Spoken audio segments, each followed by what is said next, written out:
Hey Phil, we can't hear you, man. We can't hear you. Like for shit. Hello. Oh, there we go. We're good now. Yeah, There we are. Shit. I just did my entire intro. What the fuck? Alright. Welcome, guys. Outside the Brand. This is your Monday Night Raw post show for Outside the Brand. October 3rd, 2022. I'm your host, Phil. And this is Outside the Brand. Thank you so much for joining us right here on your Monday nights, wherever you may be. There we go. We actually got it this time. We got a wrestle spot here. We got Zay here to talk about Monday Night Raw tonight. Guys, tonight's Raw was the go home show for what should be a very exciting Extreme Rules pay-per-view.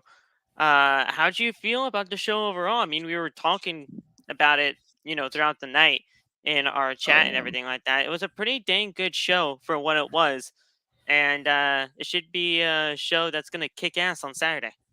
Yeah. I actually watched Raw this week. I don't normally watch WWE's weekly programming. I can't get Fox on the app I use on my phone, and Raw is way too long. But I sat down and I watched Raw tonight, and it was a very entertaining show. There are a few segments that I really, I just wasn't there for. Yeah. Braun and Chad Gable definitely didn't do it for me. I didn't like the ending to the AJ and Ray versus Judgment Day at Max either. Okay. But overall, the show was very entertaining, and it looks like it's going to be a very, very good show on Saturday. Yep. All the rest of the pay-per-views are on Saturday now, so just gotta watch out for that. What you think about the show, Darian? Not even trying to down on it. It's just I don't know what it was. It just couldn't really hold my attention that much tonight for some reason.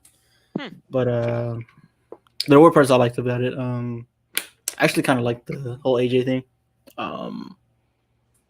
Like that they're kind of continuing with Lashley and Rollins a little bit. Yep. But yeah, overall, I'm just really excited for Saturday. Right. Yeah. Same, man. The Rollins and AJ stuff. Not AJ. Shit. AJ and Ray stuff. That was pretty.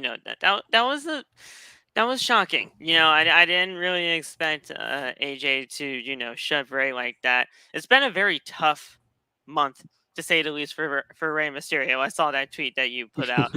It's been a very tough month for Rey Mysterio, but I think it's just going to be a very good show on Saturday. We got a lot of things to go over.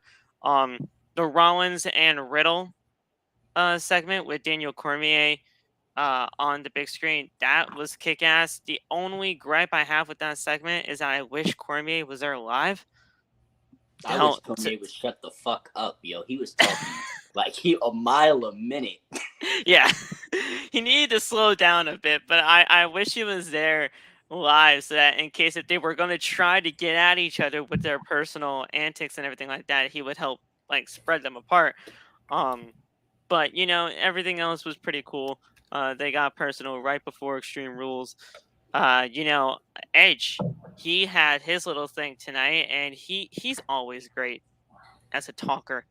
The guy just knows how to talk on the mic, and now with his I Quit match against Finn Balor and Extreme Rules, he promised to end the Judgment Day, a group that he initially started. It's just going to be a very fun show on Saturday. Everything about that show is going to be looking great. Bayley and Bianca Belair, they had their contract signing. I'm not going to lie to you. Wasn't really too impressed. Mainly because the crowd was dead. And there's nothing about damage control that I'm really liking at this moment right now. I don't think the stories felt kind of dead for over in as many areas as WWE would like. Like they're over in some of the bigger cities, but they were in Minneapolis, not Minneapolis. Fuck the state called Minnesota. Yeah.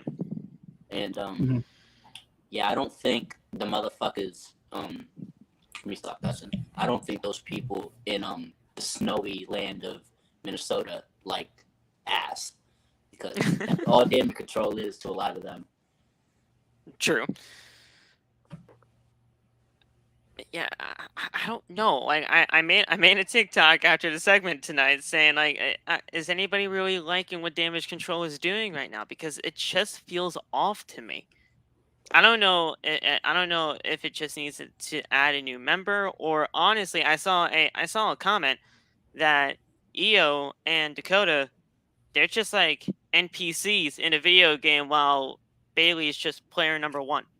It just doesn't feel like an actual cohesive group to me.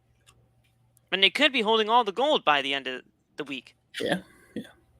For me, it was kind of the same problem that Judgment Day had for a little bit. They just lose a lot. I don't know. Even though it's like they're supposed to be a tag team, like the tag team is losing singles matches, so I guess it doesn't hurt too bad. But I just feel like they lose a lot for being such a new group. Right. They I don't know. Edge. They need something. They need something. Not like an Adam Copeland edge. They need an edge. Yeah. Hell, they might need an Adam Copeland too. It's not looking very good for Damage Control right now. I love Bayley. I love Io. I love Dakota. But as much as I want to admit that I love those women together, it's just the fact that they just don't have that spark that they should right now. But I don't know. I think that's just kind of, for them to decide on what the heck to do. Because at this point, I don't want to see them split up because they just got here. You just got to figure it out. I argue maybe a fourth member. Triple H made the wrong decision on who he put in the group. I understand that narratively it might have not made a lot of sense coming back to it, but it kind of seems like he made a group of 3 singles people.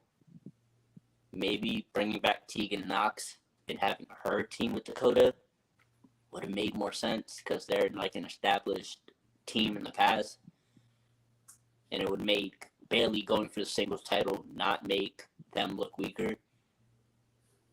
But with Io there, it's kind of like, you have 3 people who reasonably could be the ones facing Bianca on Saturday, and I don't think anyone would complain. Right. And it just doesn't work. I'm not saying Io doesn't fit the group, because I do think the genius of the Skye heel gimmick works for factions. I just think it kind of makes the group look a bit goofy, and that's coming from someone who's wearing a 4-year-old slitted glasses. It's interesting you mentioned Tegan Nox, because with Asuka getting attacked,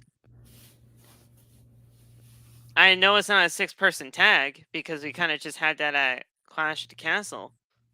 But could Tegan Nox get involved in some way, shape, or form to make it to this War Games match? Could Tegan be coming back up? Maybe at Crown Jewel. I mean, that's like the only other big show they could pull a big match off at, like a Bayley versus not Bayley, like a Bianca versus someone else. Right. I would say we could see a fourth member of Damage Control, maybe Saturday to help Bayley win or something. But down the line, I feel like when you get a 4th member, maybe Candice LeRae, maybe Tegan Nox. I don't know.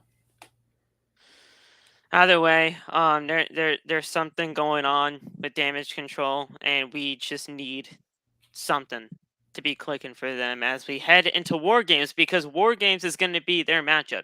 They're going to be in War Games, and I hope that they have at least some kind of spark heading into that, because it's going to be a huge match for all the women involved. So we'll see where that goes. But yeah, guys, we're going to be talking about everything that happened on Raw tonight from top to bottom. As we head into the rest of the week, we got the season premiere of NXT tomorrow. We got, I said Wednesday in my video earlier today. I don't know why. People were asking me in the comments like, wait, NXT is on Wednesday? Nah, I just fucked up as I usually do. But then we also have the Friday Night SmackDown season premiere as well. And then next Monday's Raw is for the season premiere there. It's going to be a very interesting week as we just head throughout the days here and getting through Extreme Rules as we kind of just get closer to to January and the road to WrestleMania. And we're just kind of, just trying to get through it step by step heading into there. But yeah, guys, hit that like button. Turn on the bell for all notifications. Make sure to hit the subscribe button down below as well. We're on the road to 1,000 subscribers. We are about 230 away, about 330 away, I should say. Excuse me, for that 1,000 mark, because we're trying to get there before the end of the year. So smash that subscribe button. Guys, go down in the description below. All the TikTok links are down in the description below.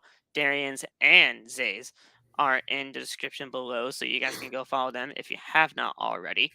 Bonfire.com, the exclusive home of Outside the Brand and its merchandise. Go get that today. And just, Repo TB wherever you may go. And follow all of us on social medias. Well, we were talking all night tonight. I was doing the live tweeting and all that stuff. It was a very fun time. And if you want to talk with me during the show, Twitter is where it's at. I'm not usually the most toxic motherfucker on them Twitter spaces anymore. I'm not usually the one that's really toxic or not. I know I got some people blocking me and everything like that, but they just can't handle the truth. Okay, I don't think I'm toxic on social media, but I hate stupid statements and stupid people. So what I say comes across pretty rude sometimes. Hey, people sometimes just can't handle the truth, and I feel like that's all we do here is speak the truth. So, let's get right into the Monday Night Raw post show, guys. You guys know what to do. Let's have fun, and we'll talk to you guys, throughout the rest of the week. But let's do this right now. The Judgment Day, they made their entrance. I love Judgment Day. The way that they're doing things right now. Dominik Mysterio, I didn't think he'd fit at all with this group, but he just looks so good with them. Every single time they walk out, Rhea Ripley's right next to Dominik, and I freaking love it. There's something going on, brother. There is something going on. Hey, there better not be, because if there's anything going on behind the scenes, behind Mr. Buddy Matthews' back, it should be with me. It should have been me. If anybody's gonna get their ass kicked by that big jacked Australian nigga, I'll take it, not Dominik. He's got too pretty a face. He'll be alright. Man, first of all, every single time Judgment Day comes out, I always have to sing The Other Side. Alter Bridge, Miles Kennedy. I don't care. The commentary needs to shut the hell up when Miles Kennedy is singing to me, okay? Miles Kennedy is one of the greatest vocalists in all of that genre of music. You just can't speak over him. But nah, they do it every time. They make their entrance, and Finn Balor says that 11 years ago, Edge was forced to quit, but he came back against all odds, and Balor then said that that you can only outrun fate for so long. He said that he's going to beat Edge so bad that he is forced to say the words, "I quit." Priest then says that the Judgment Day will always rise. Dominik then said that he hates Rey Mysterio. Jefe, I hate you. I hate you. Because he lied to him throughout his entire life. Balor says that he could have ended AJ Styles' career last week, but he chose not to. Then AJ Styles interrupts, and we get the match started. I love everything that they do when it comes to their mic work. Finn Balor seems so much more comfortable under the Triple H regime on the mic. Damian Priest, he's just scary. I don't know what the hell it is, but he just talks in like a scary type of tone. And Dominik, he may not say a lot, but he's saying stuff. And he's saying like impactful things when it comes to him being on the mic with this whole feud with his father. He's definitely got work to do, but he's improved. Right. Yeah. There's a lot of work to be done, but he can get there.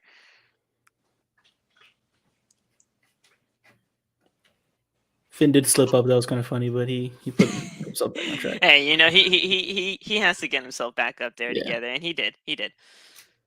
What you think about this, though? About the promo, I thought it was very good. Yeah, I thought Finn Balor slipping up and saying last night like it wasn't Sunday yesterday. It's kind of funny. But other than that, I feel like Dominik, for the little bit of words he does say, I don't know if someone's feeding him lines or something or telling him how to present it, but he's very impactful with his 5 words a week. And it helps that he has such a goddess standing next to him at all times that it makes you listen. Very, very true. And I think this is also going to help Dominik in a lot of ways because he's got Finn Balor, who is obviously he's just a veteran in pro wrestling, right? So he knows his way not only just around the ring, but he just knows his way around the pro wrestling world. Damian Priest, Punishment Martinez, for all you guys that knew him before WWE. The guy's just great, and he has a great cadence about him.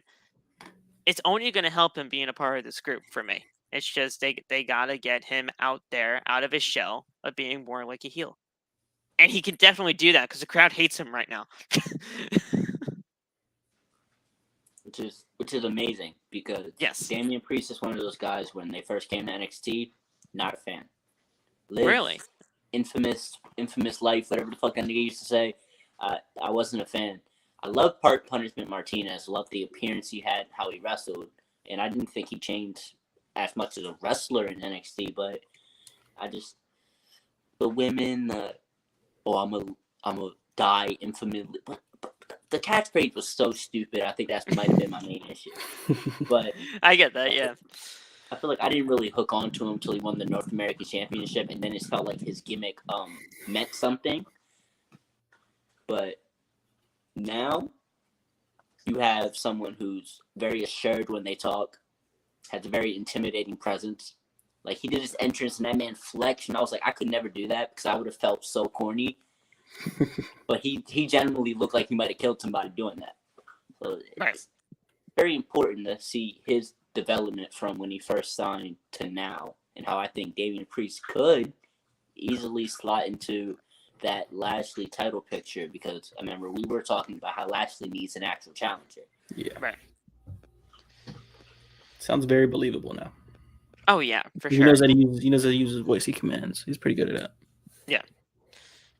So the match starts. We have AJ Styles and Rey Mysterio taking on Damian Priest and Finn Balor. Obviously, Dominik and Rhea Ripley are on the outside. They're doing their little shenanigans on the outside as usual, and they try to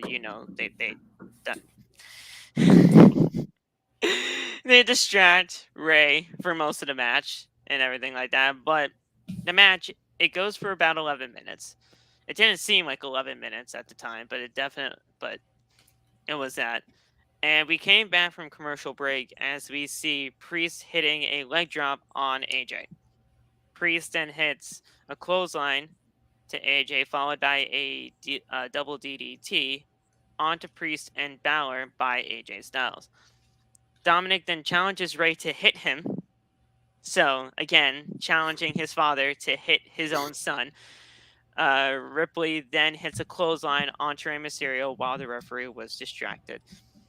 Balor then hits a coup de grace onto AJ to secure a pinfall victory. Now, during this entire match, they were focusing on AJ Styles while Rey was mostly on the outside dealing with Dominik and Rhea Ripley. When AJ was trying to get to the corner to tag, Rey Mysterio was never there. And he just could not get the tag. After the match, AJ yells and pushes down. I shouldn't even say pushes. He just freaking shoved the man. He just shoved the man down. He shoved Rey. And the Judgment Day then attack AJ from behind. Balor then lands a series of punches onto AJ, yelling at him that, "I'm your friend. I'm your friend, AJ. Think of what I can do to you. Think of what I can do to Edge this coming Saturday at Extreme Rules." Priest then hit a South of Heaven chokeslam onto AJ to end it all. Very interesting way of, technically, teasing a heel turn for AJ, maybe?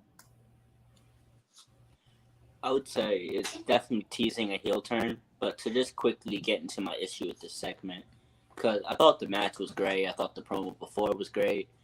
My issue is Rey. Okay. I understand the story they're telling with his son. I think that's very compelling. However, him being like, "Yeah, man, I just couldn't make it." No, you got clotheslined. You weren't standing up. Like, you couldn't make it. No, like, they cheated. That's the obvious answer. And then when he got shoved, he has that. Oh my God. Y'all can say I'm ignorant for saying this, but he has that stupid ass. What did I do? What did I do, mommy? The sad puppy dog face. Yes. Yeah, this doesn't sell a wrestler who's like a legend in this business. Like, it kind of feels like oh, are you bitching Rey Mysterio right now on my TV? Because I'm not accepting this. Right. That was my issue. I just felt like they made again, y'all might think this sounds stupid, but they kind of made Rey seem like he's just too emotional to be out there in that ring. I'm not really a fan of that. They made him look weak in some ways. I can agree to that to some extent. I think having him entirely never be on the apron the entire match was excessive. Made him look like, again, he shouldn't have been out there wrestling. He should have been in therapy.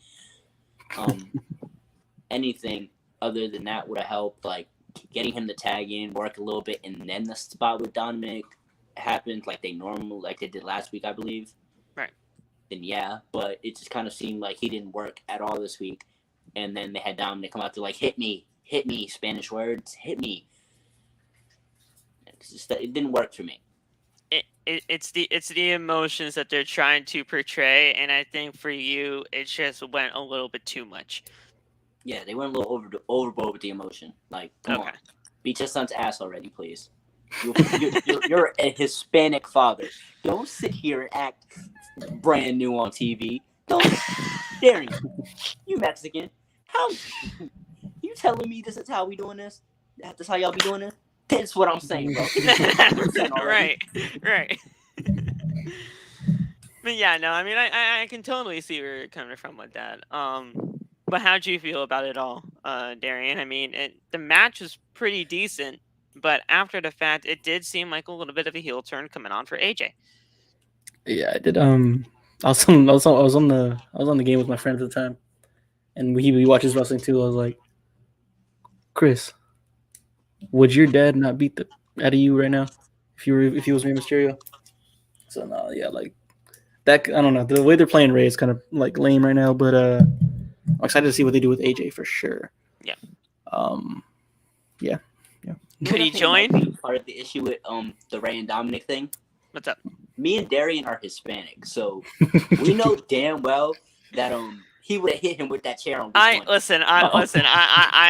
know a lot of families, and they would exactly do what you're saying. So yes. What the hell is Dom's mom? Right? Where's Angie in all of this? Where's Angie? Where's where's his sister? I mean, where the hell is his sister at? I ain't grow up with a dad, so I don't know much about Hispanic fathers. Yada yada yada. I did have a mom though. A pure-blooded Puerto Rican mother. Angie needs to be spitting right now, bro. WWE playing with me right now. They know this ain't factual. Come on. Yo, Angie needs to be this much. Right I gotta ask you too much as a kid.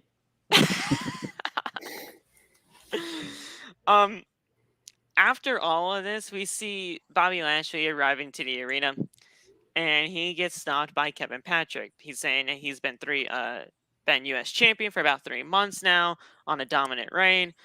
What's next for him? And he's like, listen, I don't care. Like, whether it's 3 days, 3 months, 3 years, a man makes a championship. The championship doesn't make the man. So whoever's coming at me for this United States Championship, I'll do it. And hell, next week, I'm going to put the United States Championship on the line against Seth Rollins because, I'm just scared. I'm just done with all this at this point. Seth's winning that title. I think so. Really? He's losing on Saturday. Oh, for sure. Yeah. How do you think they're going to bounce him back? U.S. champion Seth Rollins. Plus, it's the only title WWE has on fucking Raw. Very true. Very true. Yeah. During all of this, though, Mustafa Ali randomly shows up again on Monday Night Raw after months of being away, challenges Bobby Lashley for the championship, and Bobby accepts. This segment was weird because they're both not the strongest on the mic, so it was kind of awkward. But I mean, it did what it needed to do. I'm a counterpoint that Ali is amazing on the mic.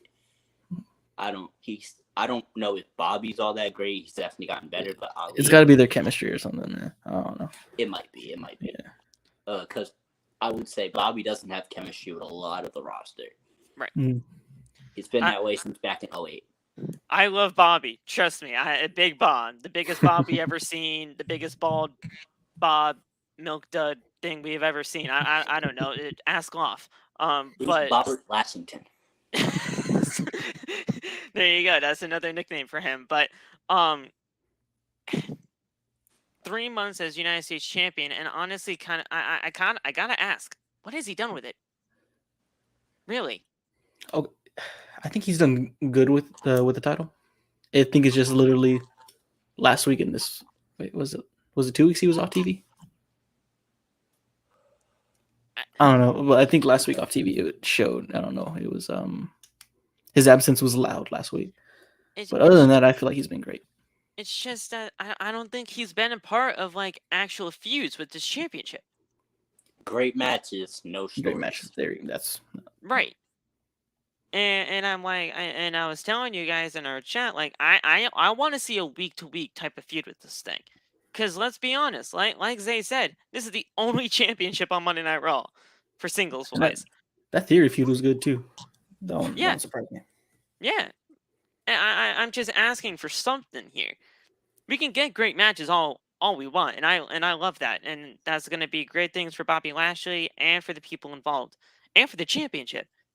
But if I don't get to see something going on with the championship in like an actual feud sense,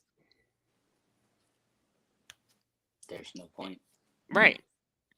And it kind of felt weird from Ali here too, because we haven't seen Ali in months. Yeah. He's asking for a championship opportunity when we haven't seen him. What's going on here?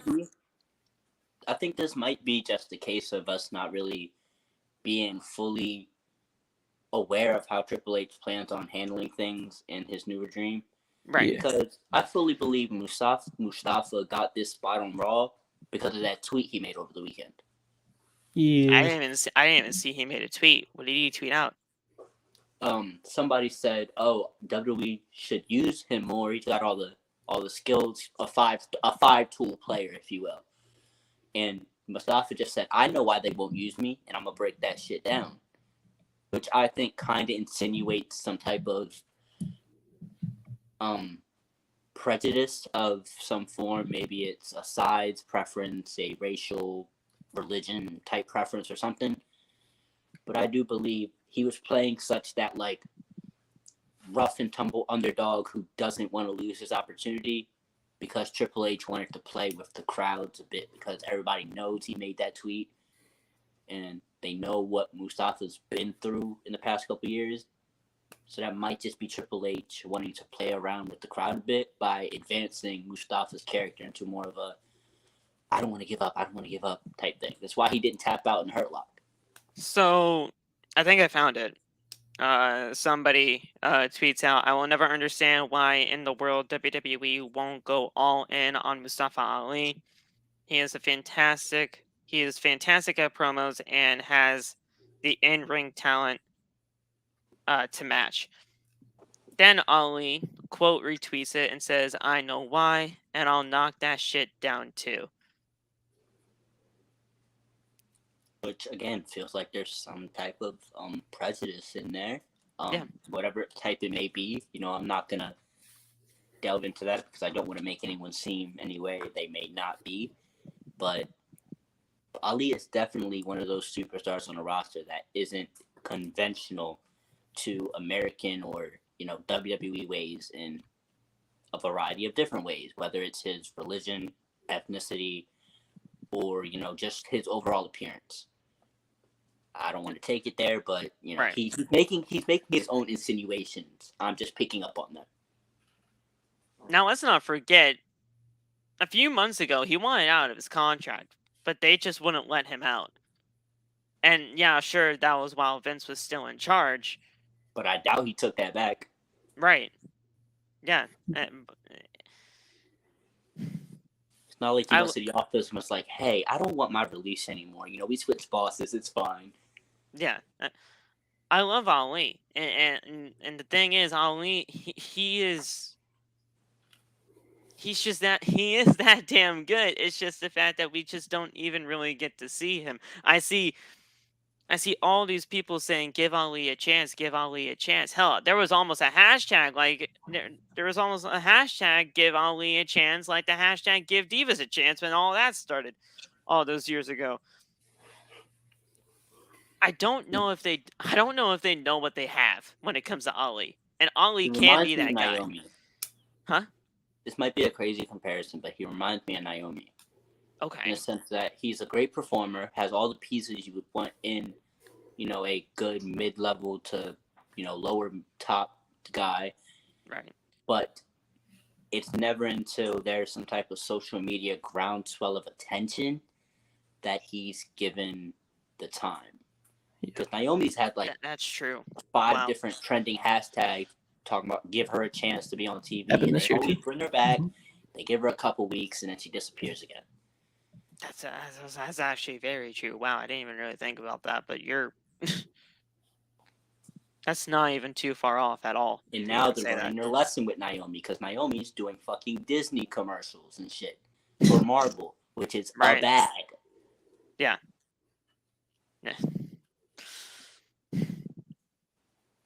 And the match, lasted longer than I thought it was going to. I'm not going to lie.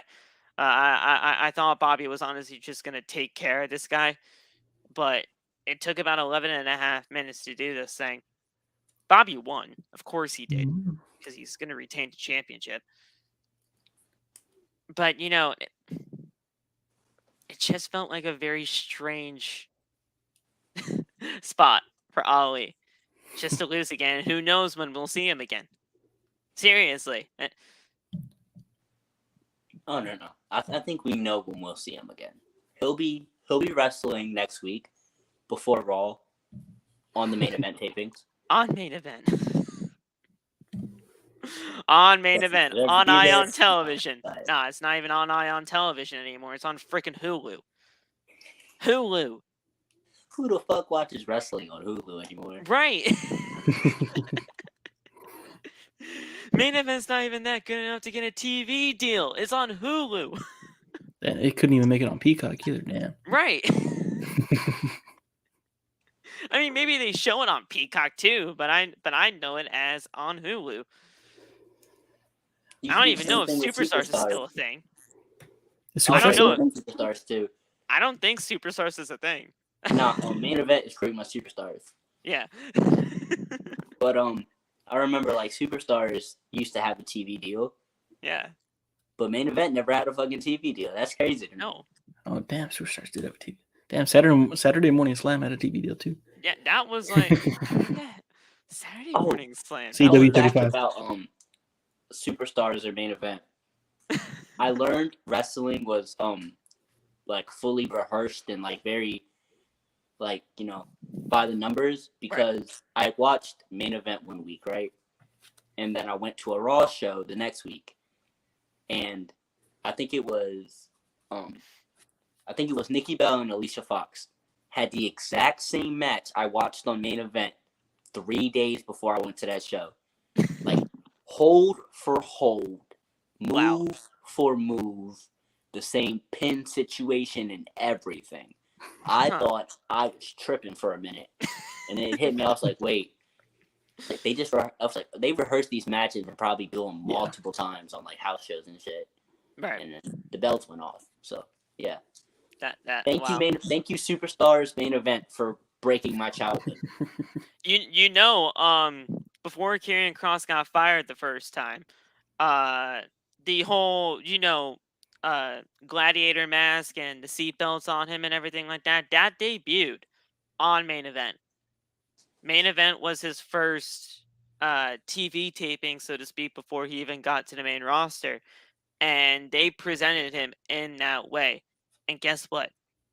No Scarlet. Just like we saw the first time. So they use that for the majority of time when it comes to possible main roster call-ups. They even did that with Ciampa at one point. And, you just use main event, I guess, to see how the crowd feels for future dates, I guess. Yeah, and that's what happened with Kross. I saw Samoa Joe's first match in WWE or NXT when he injured Tyson Kidd, so they never brought him back out of that. But into the main roster like a few years later, but I remember that now. Oh, that's right, yeah. I remember he injured Tyson Kidd, but I keep forgetting that happened at like a main roster tryout situation. Yeah, it was a Superstars taping, but it wasn't for it was before that. Right. So they didn't even make TV. It took them like a whole another year for them to bring him up in the Seth Rollins thing. Yeah. And you know how bad Samoa Joe felt after all of that? Like Tyson Kidd hasn't wrestled since. Ironically, his main roster tryout against Tyson Kidd, he injures Tyson Kidd. Very, very unfortunate, right? And it's such a fluke accident too. Right. Such a very like freak accident, right? Right. He debuts on the main roster a year later with Seth Rollins. What is the first thing he does? Snaps Seth's MCL. It's the cocaine clutch, and it just the knee buckles the wrong way, and it's just Seth's knees went out. And the knee just buckles the wrong way, and he basically did the same injury that happened to his knee the first time around when he tore his ACL, MCL, and medial meniscus. But it was only the MCL that time. I seen that. I watched that and I was like, ugh, yeah, Seth's injured. His knee just like, you saw the knee. Wobble on him. Yeah. You saw the knee too. Like they actually panned the camera back enough where you can actually see the knee in that way. I'm like, Jesus, that has to. When I saw that, I knew. I'm like, this guy's injured. This guy's injured. I don't know what happened in that knee capsule, but he got injured. And I'm like, God damn it. Seriously. Seth is very. I don't know. Maybe Seth has something with his boots. He might have needed new boots or something, because I don't ever see him wearing the same anything anymore. Right. Yeah, he hasn't been injured since. Yeah. But because I don't know, them boots must have been cursed, bro. Your fucking knee hitting this bitch every time you go to do something. Anytime, man. But to backtrack a little bit, whenever they put the title on Rollins next week, we won't have that problem about no storylines for the U.S. title. Hopefully. No, we're talking about they won't do that with Rollins. Yeah. So getting back into the United States Championship thing. Bobby Lashley, he lands a series of back elbows to Ali in the corner. Ali then hits a 450 splash off the top rope onto Lashley's arm.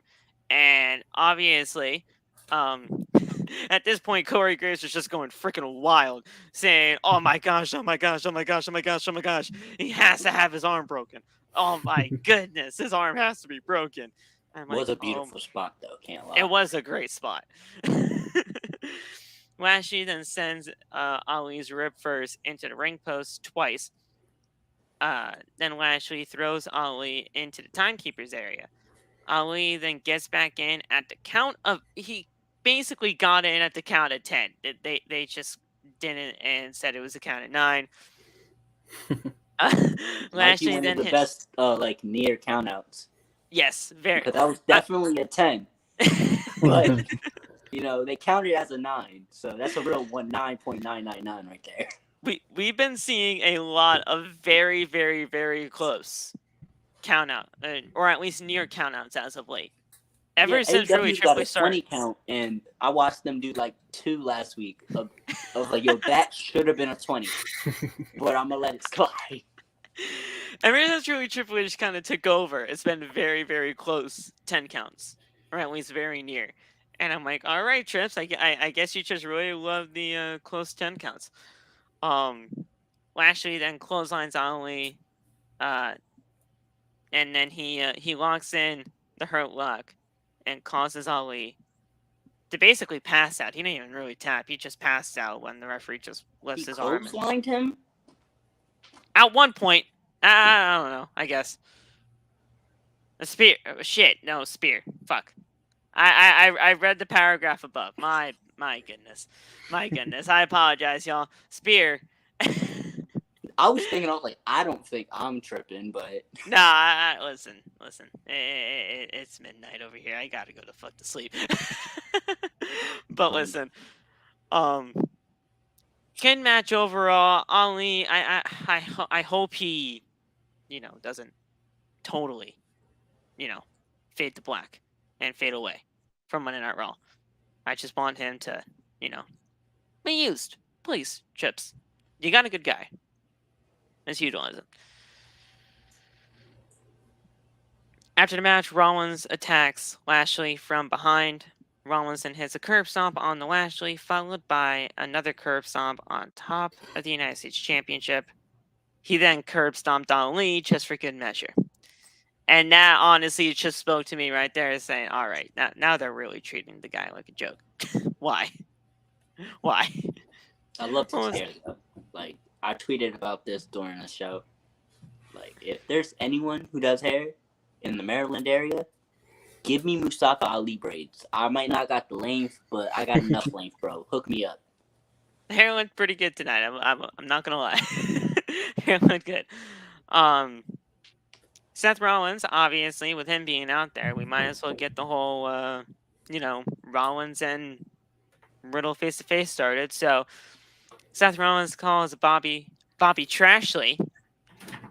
I think he might have heard that before from some of the IWC, but I'm telling you, the day I hear Tribal shit brick, a cease and desist is coming. or if here's the thing, guys, if anybody calls Nikki TRASH, I'm coming after them. Cease and desist will be issued. I have enough evidence on my TikTok to back it up. Nikki TRASH. If they buy you out with some tickets, you got to spread the love, though. It's gonna happen.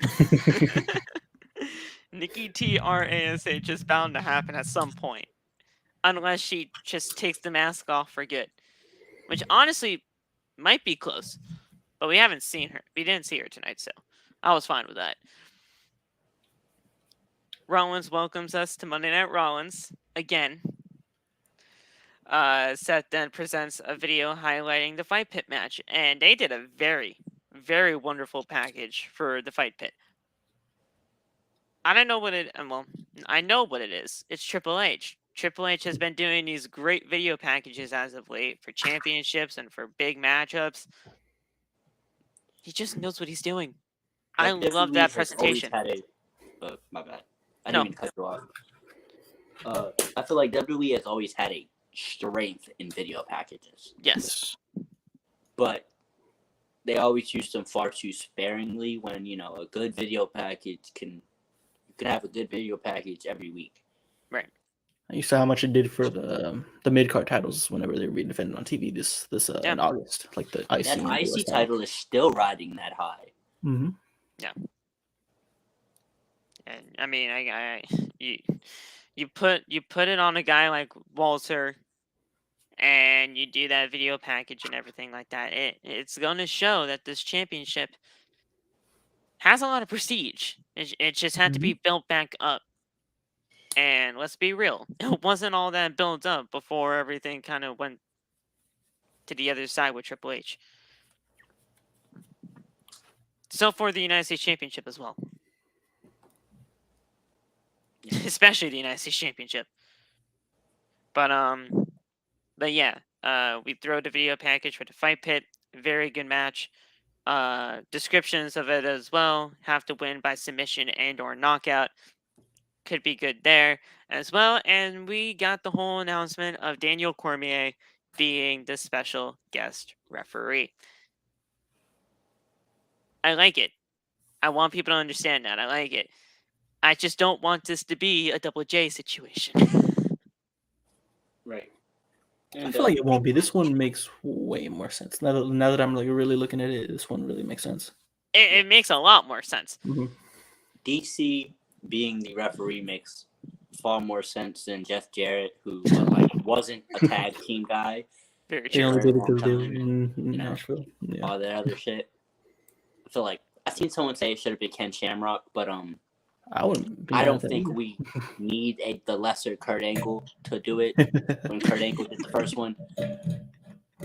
I'm sorry to diss Ken Shamrock like that, but let's be real. No, a legend in the business. You can do whatever you want on the show. It's fine. Clunky. He clunky. That's a clunky man right there. Clunky, not very smooth in the ring. That's Kurt Angle if he took the original contract.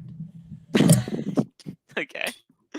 But DC works. I feel like, it suits both people, where DC has experience with Riddle from being in UFC at the same time. Believe they might have been in the same camp. I don't know. I was like 10 when Riddle did UFC. I believe so. Again, that's not totally confirmed, so not at all. I didn't get into UFC until I want to say around Conor and Nate Diaz. But okay. But still, I think they were relatively in the same team or whatever. Also, DC has been singing Seth Rollins' praises since 2015. Right. As well as trying to get in a WWE ring since 2015.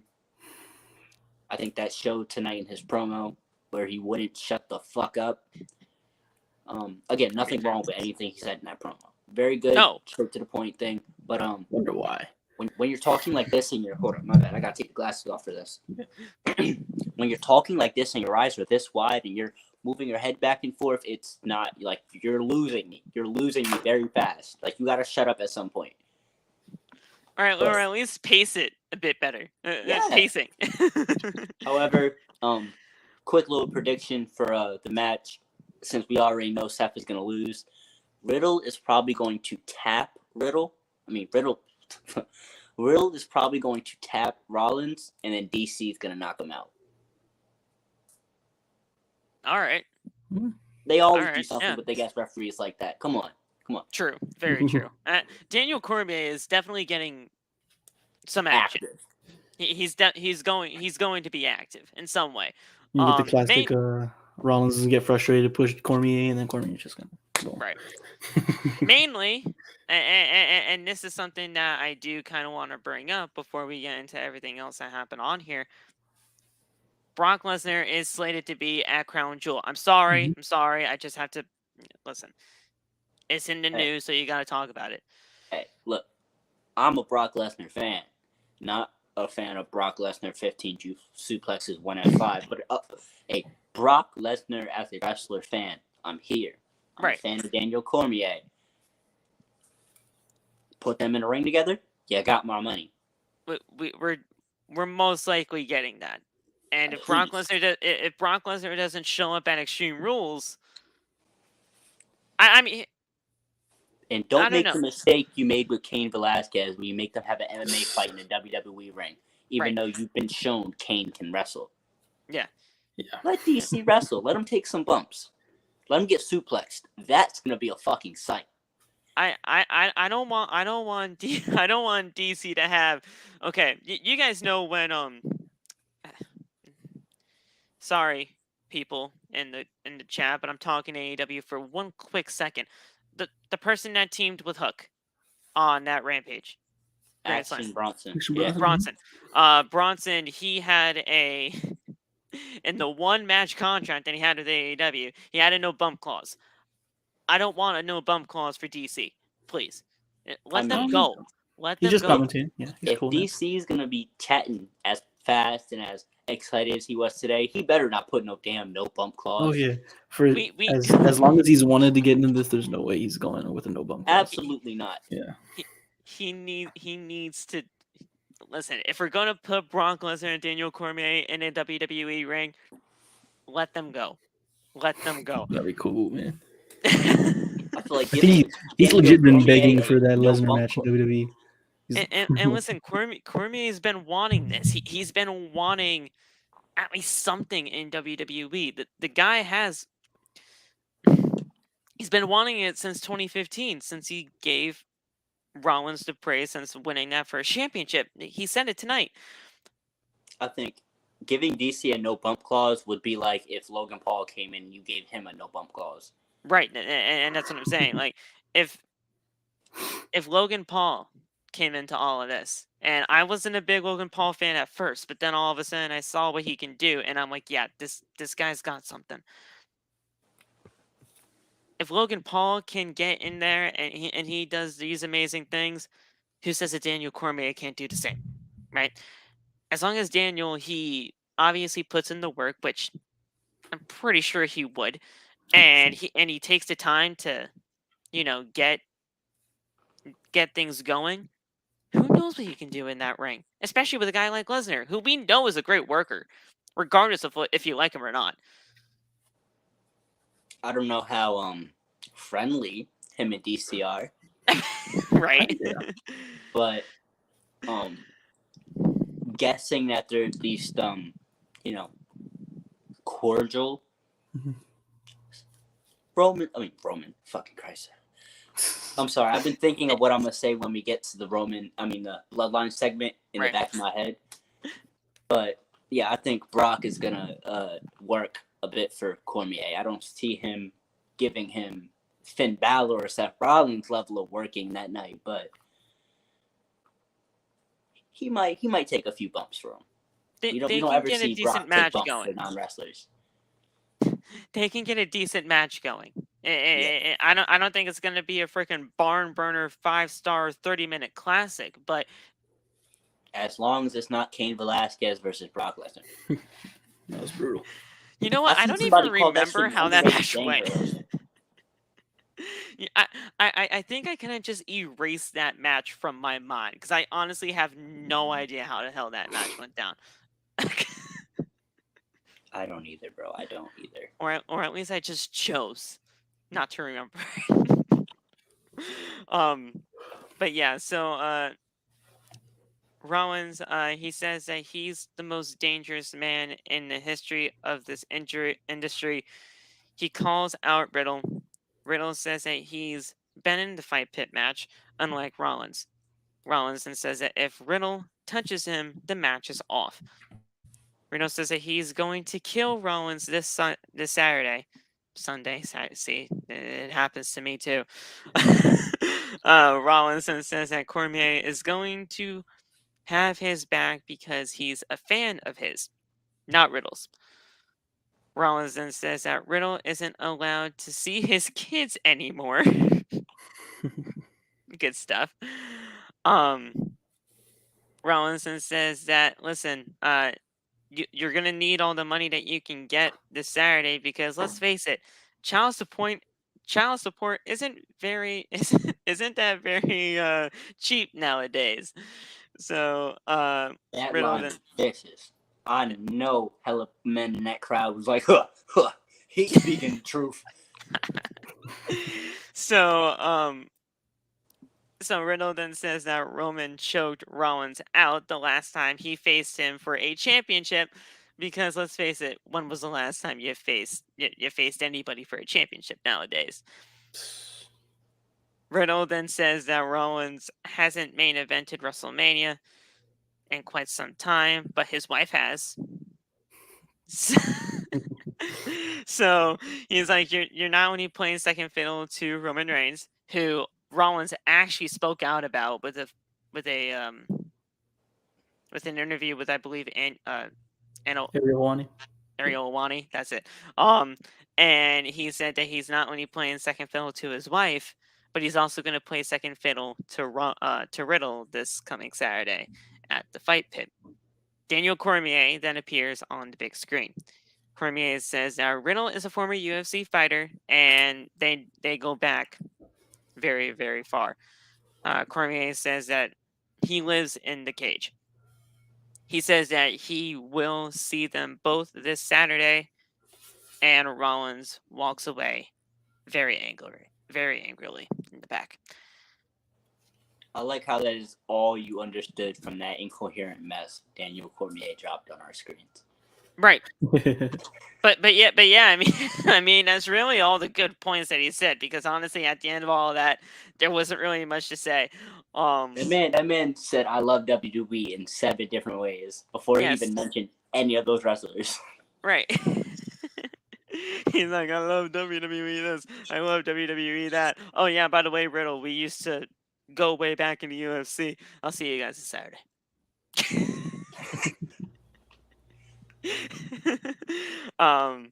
So yeah, I mean, listen, this is gonna be a very good match. I think this could be match of the night if everything goes well. It's definitely the main event. It definitely should be. With the way that this has gone down, it definitely should be. Because let's face it, Roman's not on the show, so fuck that. You know, he's not starting the show. He's not at the end of the show. This, with the way that this has gone down, with how personal it's been, a main event spot is definitely worthy. My friend asked me about that earlier because he seen my TikTok and he was like, why are you so determined to go to a show where you got to watch Roman Reigns wrestle? I looked him dead in the face and I was like, my boy, that's the best part. His bitch ass ain't even on the show. He's not there. And honestly, just looking at the card now, with there only being 6 matches on the card, none of this really fits more of a main event than that Fight Pit match. I mean, Liv Morgan and Ronda Rousey, that's not main eventing. I'm sorry. That might just kick off the show. I can see them doing the Fight Pit or the ladder match. The ladder match, okay. I can see them doing either of those. The strap match, I don't think that's main event worthy. That's another opening match contender. Right. The I Quit match, I mean, that could be something, but I mean, not like totally. Middle of the show. Not totally, just in the middle. Obviously the good old fashioned Donnybrook match, that's not main eventing. Come on. That could open actually. That might be the opener. That could be an opener. For being honest, I would want to say Extreme Rules this year is a Raw pay-per-view. Because Crown Jewel clearly is a SmackDown pay-per-view. Wait a second, what? It's not that it's exactly split up that way anymore, but it's very clear that this is a pay-per-view for Raw to have bigger matches than SmackDown has. Because the SmackDown matches are what? The strap match, the Donnybrook match, and Liv and Ronda. There's 3 Raw and 3 SmackDown. Yeah. And then you look at the Raw matches, and it's Edge versus Finn Balor in an I Quit match, Bayley versus Bianca in a ladder match, and Seth and Riddle in a Fight Pit. There's a very clear showing of who's supposed to be shining the most at this show. The level of matchups, and especially with it, when it comes to the whole stipulations and everything like that, Raw takes the cake. Yeah. But you know, we can definitely see. It's gonna be a good showing for everybody. I just want, once everything's all settled and we're out of this WrestleMania season and into the new WWE year, when it comes to the draft and everything like that, we need to even out these rosters. We need to even them out. Desperately. Because Raw's on top right now when it comes to that roster and when it comes to that storytelling. And right now, SmackDown is not bad at all. Hell, we almost had a 3 million viewer show last Friday. But Hurricane. Right. Everybody, again, we wish everybody the best during that time in Florida. But, you know, just gotta even out the rosters. And I think they will Now, obviously, I even think Triple H is in that kind of process right now of like how to do it. It's got to take some time. So, The Miz, he announces that Maurice will host a birthday party celebration next week on Raw during the season premiere, and we see Dexter Lumis peeking through the doorway. I've been mentioning this over the last couple of weeks on this post show. And now that Zay is here, I mean, I already asked Darian this, but Zay, I need to answer this, and I need you to answer this very, cautiously here. What the fuck is this feud about? Please. I need to know. Why is this feud happening? What's Dexter's problem with The Miz? Does he just want Maurice at this point? Because that's what I'm getting. I seen a comment like that in the chat of one of your last OTB podcasts. We do not need DDP versus Taker again. Please, no. for the life of me, no. But I have so many gripes with this program. It's ridiculous. This story doesn't have a fucking story. We don't have anything. Like, it's like Dexter Lumis, he came back. He was fucking with AJ Styles on the first night. Right. Granted, Miz was in that match, but he was fucking with AJ Styles. And then he just immediately moved on to I'm going to torture the Miz. It makes no sense. Yeah. Let's also remember, Dexter Lumis is the baby face in this feud. Yes. The man that is breaking into homes with children sleeping and drawing pictures of their family is the baby face. Yes, they're trying to have us give sympathy for the Miz here, but let's be real, it's not working. I don't give a fuck about giving Miz sympathy. The baby face is breaking into houses with sleeping children in it. What universe is that a baby face? He's a mute psychopath that has no that we don't know what the hell his mission is. We don't know. And that's my biggest gripe about this whole thing is that, yeah, sure, Dexter Lumis is great, and I love the presentation with him and everything like that, and he just looks like an absolute monster. But the fact that we just don't know why this is happening, I'm getting impatient. Are they supposed to be humorous? Because I'm not sure if watching a man put his kids to bed thinking they're safe and then another man breaking into that house is exactly humorous. Like, you're making Miz a babyface at this point. I feel bad for Miz. Like, he just trying to work, and Dexter Lumis is DDP-ing him. Yeah. Oh my God. I know. I'm sorry. This is really off topic, but no. Every time I think of Dexter Lumis, I think of this, bro. I don't know your real name, so I'm just gonna call you Dexter Lumis. For the life of God, get that big ass black spot tattoo you got on your arm lasered off. That shit looks so fucking stupid. There's nothing there but black. No, bro, it looks like my hoodie. Stop, please. Anyway, I'm going back to my character. No, you're good. Man, I might actually clip that for the OTB channel. Not gonna lie. But man, it's just a very weird situation. I love Dexter, and I think the presentation of this guy is fantastic. Amazing. But we don't have a motive for this at all. There's no story. Why? Why? I've asked this countless weeks. Countless. Practically ever since he cut through the ring. Was that babysitter fired for letting Dexter Lumis break in the house? They need to be. They need to be. Definitely. Hell, whoever wrote this segment needs to be fired. Yeah, I don't know. Listen, I love you, Trips, but you need to give us some kind of explanation at some point, because honestly, we're not going to get a match in Extreme Rules. That would have been announced at this point. Yeah. Like, And I don't think this is the crown jewel feud either. No. I mean, bear in mind, Crown Jewel is just a glorified house show. But Crown Jewel is still like, they only it's still supposed to be a big show. Care about. Yeah. Like, you're not going to see a Mustafa Ali on a Crown Jewel card. Now, granted, that was a terrible example because there are a lot of reasons you're not going to see Mustafa Ali on a Crown Jewel card. You'll probably see. Oh wait, no, wait a second. Mansoor is now Mansoir, so.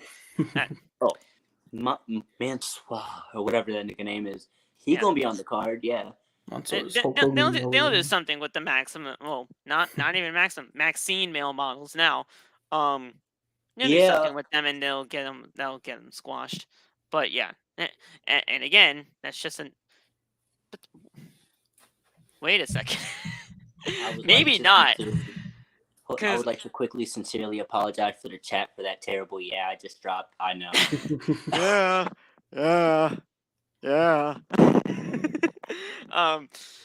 Maybe not though, because Mansoor, not Mansoir, Mansoor, he's undefeated in Saudi Arabia when it comes to his matches. But they'll give him his first loss. Him versus The Undertaker, 1-0's got to go. They'll give him his first loss, though, probably with the Maxine male models. I don't know. It's just so weird. I don't get it. Wait, Mustafa Ali has been on a Saudi card. Okay, I'm sorry. I'm sorry. Look, I don't watch these shows. I'm gonna keep it a full being with you. I don't watch Saudi Arabia shows. Partially because they're on at noon, and noon on a Thursday. I'm at work.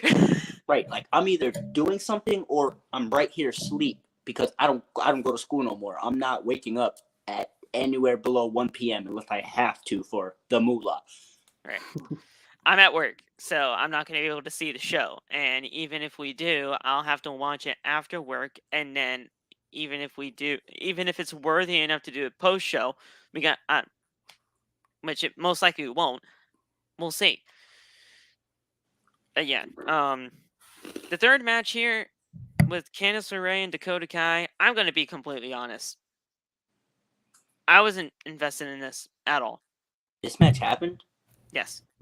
Holy shit. I must have been on Twitter texting y'all the entire time. Yeah. And the match went 11 minutes. Damn. So it went a pretty decent amount of time. Candice lost.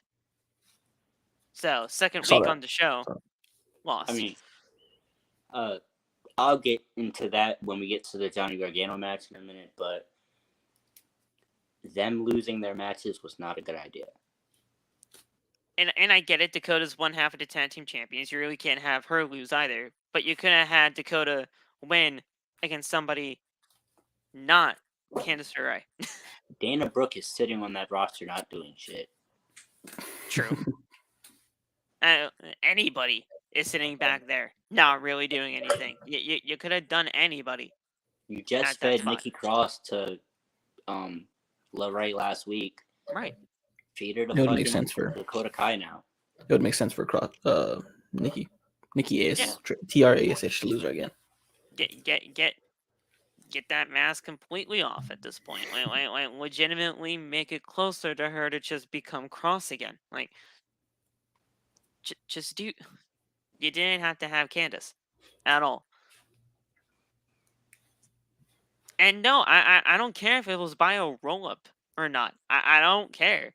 A roll up even kind of makes it worse, to be honest. A roll up that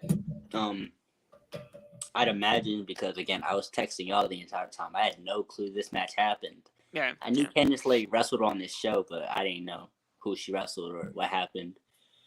But like, what the fuck was I ready to say?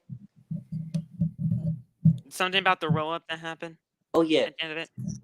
But like, roll ups are like WWE's go to we don't know what the fuck to do maneuver. That's why that bald guy from What Culture calls it the most devastating move in all of professional wrestling. I love Simon. Simon Miller. Shout out to Simon. Yes, OD bars. We will get to that QR code in a second. We'll talk about that because that was just a weird QR code. But yeah, roll ups to me, it doesn't matter. I hate roll ups. They just it's just a cheap excuse to say, yeah, we'll just get this match done and over with. And it just doesn't matter at that point. But we came back from commercial as you see Candice land an arm drag to Skye. Skye then hit a big boot to the face of Candice. I love her kicks. The kicks for Dakota Kai, just great. I've always loved Dakota Kai, even since her days in NXT. So Candice then hit a German suplex onto Kai from the second rope. Looked freaking brutal. I hope they're okay because that spot looked freaking devastating. Bayley then trips Candice on the ropes behind the referee's back, allowing Kai to hit the roll up and secure the pinfall victory in about 11 minutes. I don't like the roll up, but it happened. Now I don't know. Did the QR code happen before this match or after the match? Before the match. Before the match. Well, let's talk about the QR code now. Then, they were talking, right? Obviously Bianca and the team were talking to Candice, and we saw the QR code just pop up for legitimately a second. If you blinked, you missed it. Like, kind of see a message. You managed to get a whole message out to the group chat before it popped up on my phone. Right.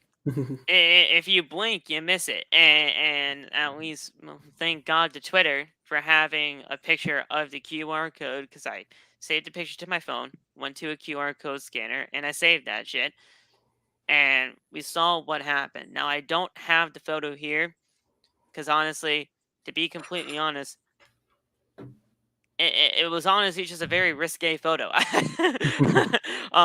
But it was a photo of like a painting of it was like a painting of sorts, and people linked it to a tweet that Bray Wyatt tweeted out last year in April. It wasn't the exact photo, but it was a very similar type of photo. Yeah. Not to mention, this one was a bit confusing. Yeah. Because you see, you had the original QR code that took you to a site, and then there was another site hidden behind the picture Phil's referencing. Yes. And then that site took you to another picture with a bunch of numbers on it, which either leads you to Nigeria or some milk. White rabbit milk. Yeah. Right. white rabbit milk, to be fair, right? Like, let's be completely fair. It says white rabbit on it, right? It's white rabbit. Phil found that. I don't know what's this way. I don't know what Phil's thinking with the milk. Honestly, I think Nigeria might make a little bit more sense than some milk, but either way. But like, this is the most confusing QR I just typed the numbers in on Google, and that's what popped up. So the screen like distorts before the QR code pops up. I didn't see how the screen like distorts before the QR code pops up. Yes. Yeah. It did pop up. This I caught it looked a little above Alexa. I didn't even notice that. What the hell? Holy shit! What the fuck? That shit terrifying. And I'm not even gonna lie to you guys. Well, wait. The contract signing hasn't happened yet, but I'll show that picture when we do get there. I didn't scan that QR code for the life of me. I just said fuck it. No, the rope was in the way, and but let's be real here. Everything points to Bray Wyatt, but then all of a sudden, once you punch in like those 01, 01, 1, 0, all those like numbers that just had the 01s into some kind of decoder or whatever, it just popped up as Gacy. It's binary. Binary, okay. So a binary decoder, it popped up as Gacy. Now people are thinking it's Joe Gacy. I was in the replies with one of the female members of the Wrestle Talk community, and I was telling her, I was like, give me Gacy and Wyatt together. I wouldn't mind that. I mean, hell, Gacy's already a rip-off version of him, so pretty much like could see it being like them together. Give me the Wyatt's creativity faction of Bray Wyatt with the wrestling ability of a Joe Gacy. You got the Wyatt 6 to fill. You got Wyatt 6 to fill. You can do something with that. You think? So I you don't know, think like it's how it's throwing names like I don't think it's Corbin. You don't throwing names like Corbin and Gacy in there. I don't know. Well, that wolf that happened on the last QR code. That's not a coincidence. That's not. And if you saw the whole, listen, I don't want it to be Corbin either. Me neither. I'm just saying. I don't want it to be Corbin, but I think it was more of a reference to the fact that when Wyatt first left, he made a lot of tweets about wolves. Yeah. Okay. Okay. I didn't know that, but it just felt something Corbin-esque because you saw the shirt that he was wearing, and that's a very Corbin-like shirt when he was happy. So I mean, I don't know, but Wyatt does have like a big wolf tattoo on his chest too, right? He does. So like, it could just be that too. If it's anybody but Wyatt, I'm gonna cry, bro. Right. We're gonna get clowned. It's all pointing to Wyatt. Like I know Tio right now has drafts in his phone ready to clown us if it's not Wyatt. Oh, very, very true. Very true. And you know what? It's honestly all well deserved if it's not. But if it's not Wyatt, then all the fans deserve all the trolling they get. Yes. Because y'all are making these assumptions. People are like, if it's not Wyatt, it's a failure, bro. No, y'all made these. It's not a failure. No. It's not. Regardless who this is, I'm excited. At no point did WWE give you any actual hints that it's Bray Wyatt. We're just pointing to the clues that brand new as hints. Yeah.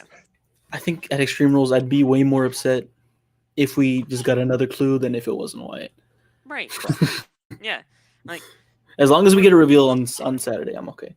The only thing that we're doing, like Zay said, we don't know for certain if it's Wyatt. We're just pointing clues to make us think that it's Bray Wyatt because he's just been doing these things in the past that just somehow link to the QR codes. We don't truly know. I'm okay with whoever it is because it's so cool. Except Corbin. If it's Corbin, no.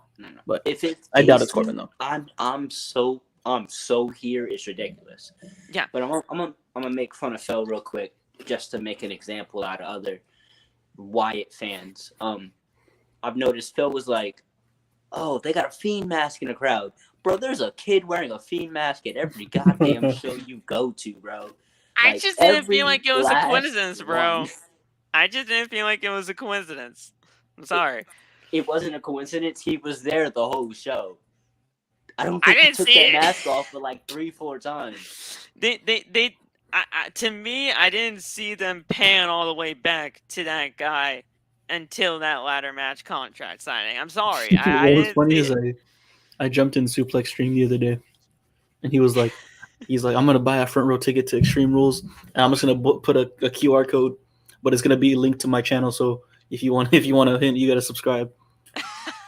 That's a smart thing to do right now. It's actually very smart. Don't give me no ideas. Do it, bro. I will. You got to put like some cryptic message and then your channel. Bro, I will wear I won't even wear a Fiend mask because those bitches are expensive. I'm gonna wear a ski mask with a random message. It's gonna say like eat to wealth or some shit, and a QR code slammed to my music. I'm gonna have a whole IWC questioning. What does Zay 3.0 got to do with Bray Wyatt before tonight? I'm telling you. And link it to your music. I'm gonna do that shit all the way through Philly. Like I'm just gonna have that shit taped to my face. You know, talk to. Which is like walk real slow. That's it. Talk to CM Russell talk with his videos of his comeback and everything like that. Those videos and everything like that they resembled everything that happened with the whole White Rabbit shit. So if you want to get videos going together, just talk to that guy. I don't know who his editor was for those, but those are great. Either way, after all of that happened, we then jumped into a We then jumped into Candice's husband, Johnny Gargano, taking on Otis. Again, I really don't feel like the matches for this show were really anything to scuff about. It was kind of just more of a story-driven Raw just to head into the show for Extreme Rules on Saturday. Johnny Gargano and Otis is not something to really be totally excited about. No, not at all. Like, I thought it was like the most random match on the card. I think having Johnny lose was maybe. Wait, he lost? Oh damn! I didn't see that.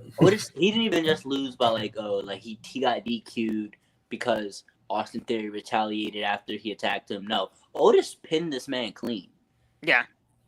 Like, in the middle of the ring, no, like, rope assistance. It might have not been clean. Somebody probably helped him, but... 5 minutes and 30 seconds. 5.5 minutes. But, like, regardless of it was a 1, 2, 3 from Otis on Johnny Gargano. Yeah. The match started off with Gargano landing a series of punches on Otis in the corner. Otis then hits a back elbow to the face of Gargano. He then hits a side... He then hit... Like, he just... through Gargano, and then Gargano hit a DDT on Otis, followed by a super kick to secure a near fall. Gargano then lands a series of punches onto Theory. Theory was on commentary during this match, followed by a tornado DDT from the apron to the floor on Otis. Theory then goes to hit Gargano in the back with the Money in the Bank briefcase behind the referee's back, allowing Otis to pick up the victory. And that was it. Pinfall 1, 2, 3. Not clean by any means, because obviously with Theory's help. But Gargano lost too. I don't get it. Like, if you weren't paying attention fully, which I wasn't, it looked like a clean win. There was no, like, very obvious interference from anyone in the actual pinfall, which is what you normally see when you're trying to protect a star you're about to pin. You normally see, like, a power pin, an elevated pin, or a situation where they get thrown back in the ring after being attacked and it's just right there, right by the ropes. Probably should be a rope break or some shit type pin. But I don't know. Having him pin Gargano in the middle of the ring doesn't seem like the right move, especially after we watched Braun Strowman destroy that team for weeks now. Yes. Speaking of Braun Strowman. Yes. He had a match with Chad Gable. Now, Chad Gable, in this 7-minute match, he looked good. He looked really good against Braun. I didn't expect that at all. Now, listen, not to take anything away from Gable, because Gable's fantastic, and I think Gable's really underrated for the kind of worker that he is. The fact that he even got a German suplex off to Braun Strowman, that's just impressive in its own right. Braun won, obviously. I don't think you'd have Chad win this match. But Chad Gable held his own, which, very good on his end. We were talking earlier about how, well, I was at least, talking earlier about how Ken Shamrock is the premature Kurt Angle. This is the fully evolved Kurt Angle. Yes. This is Kurt Angle Evolution 2. If Kurt Angle's Pikachu, this is Raichu, and Ken Shamrock, Pichu. I said that, right? You know what? Fuck the Pokemon community. I'm supposed to be a heel here. Fuck y'all guys, y'all Pokemon dweebs. I don't care if I said your character right or wrong. I know the character's name, though. Don't get me wrong. I'm still a nerd. Anyway. But yeah.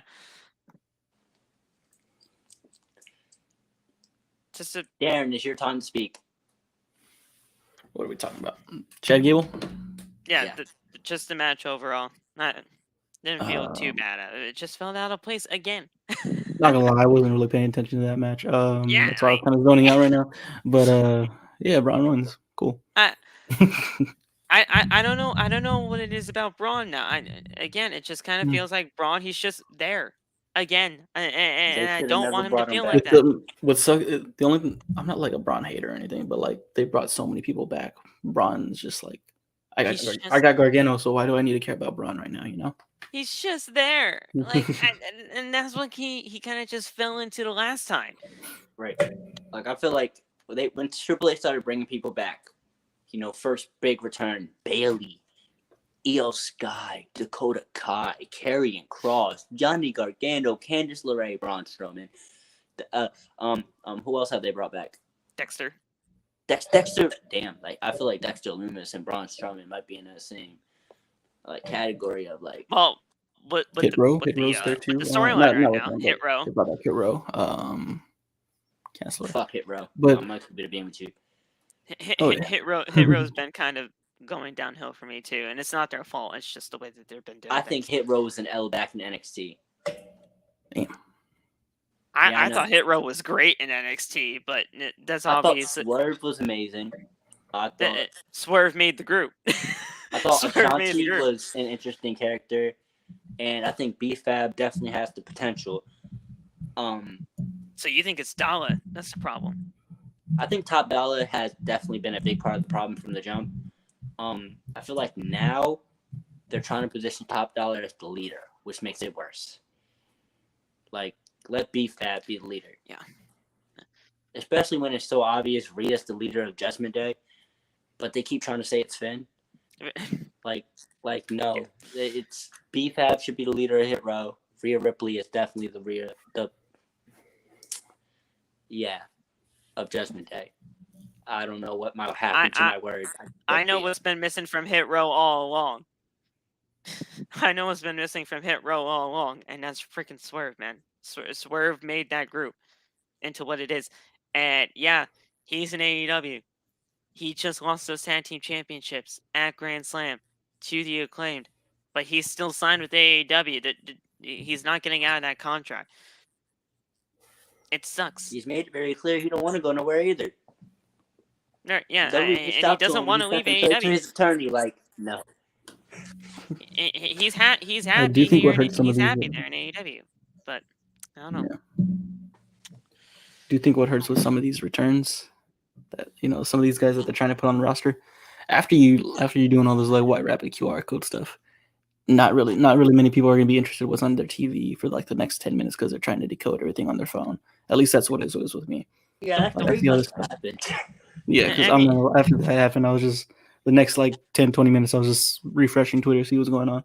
Yeah, the White Rabbit. I texted in the group chat. I was like, I'm not deciphering this one. I'll just wait for Twitter to do it. And then, who was it? Tommy sent the fucking tweet into the chat, and I was like, you know what? Fuck it. The White Rabbit stuff, honestly, it's the most interesting part of WWE television right now. Yeah, it's just taking over control, and no pun intended with damage control. So that's going to. The White Rabbit is more open than Roman Reigns. It's just taking so much of our time and energy that hell, even with these returns, it's just kind of like they're there now, and it's like, yeah, they're back. It's great. And we get to see these guys, these great humans, back on television. But the White Rabbit ain't even debuted yet. He's made more shows than Roman. Yes. Yes. Very much. But Braun, he won with a power bomb onto Gable, and that was it.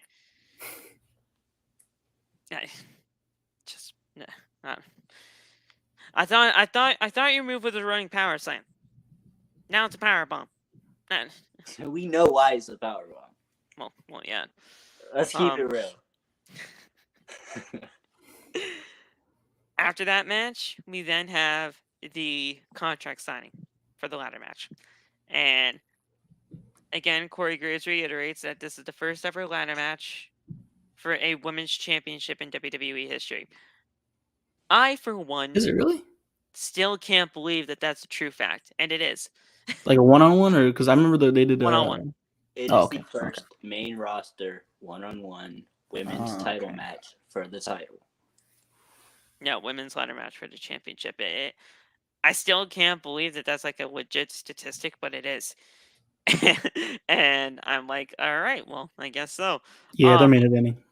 They're main eventing. Because, I mean, even with Phil's explanation of what ladder matches should or shouldn't be, like a TLC is still a ladder oh my god, match, yeah, not I shit. remember that. I got a lot of flack for that too. There hasn't been a one-on-one women's TLC match. No. There hasn't been a one-on-one women's. What other match did you say was pretty much a ladder match? Yeah, I mean, hell, there was a ladder match. There's a TLC match. Yeah, I think it was that one. I think we were talking about the no DQ matches where we kept pulling out like 6, 7. Yeah, no DQ matches where there's like 70 variations and versions of it all. But yeah. But like, yeah, it is an actual statement. Hell, I don't think NXT. No, NXT has had a one-on-one women's ladder match, but it wasn't for the title. Right. So this is the main roster's first one-on-one women's ladder match, and is WWE's first one-on-one women's ladder match for the title. Yeah.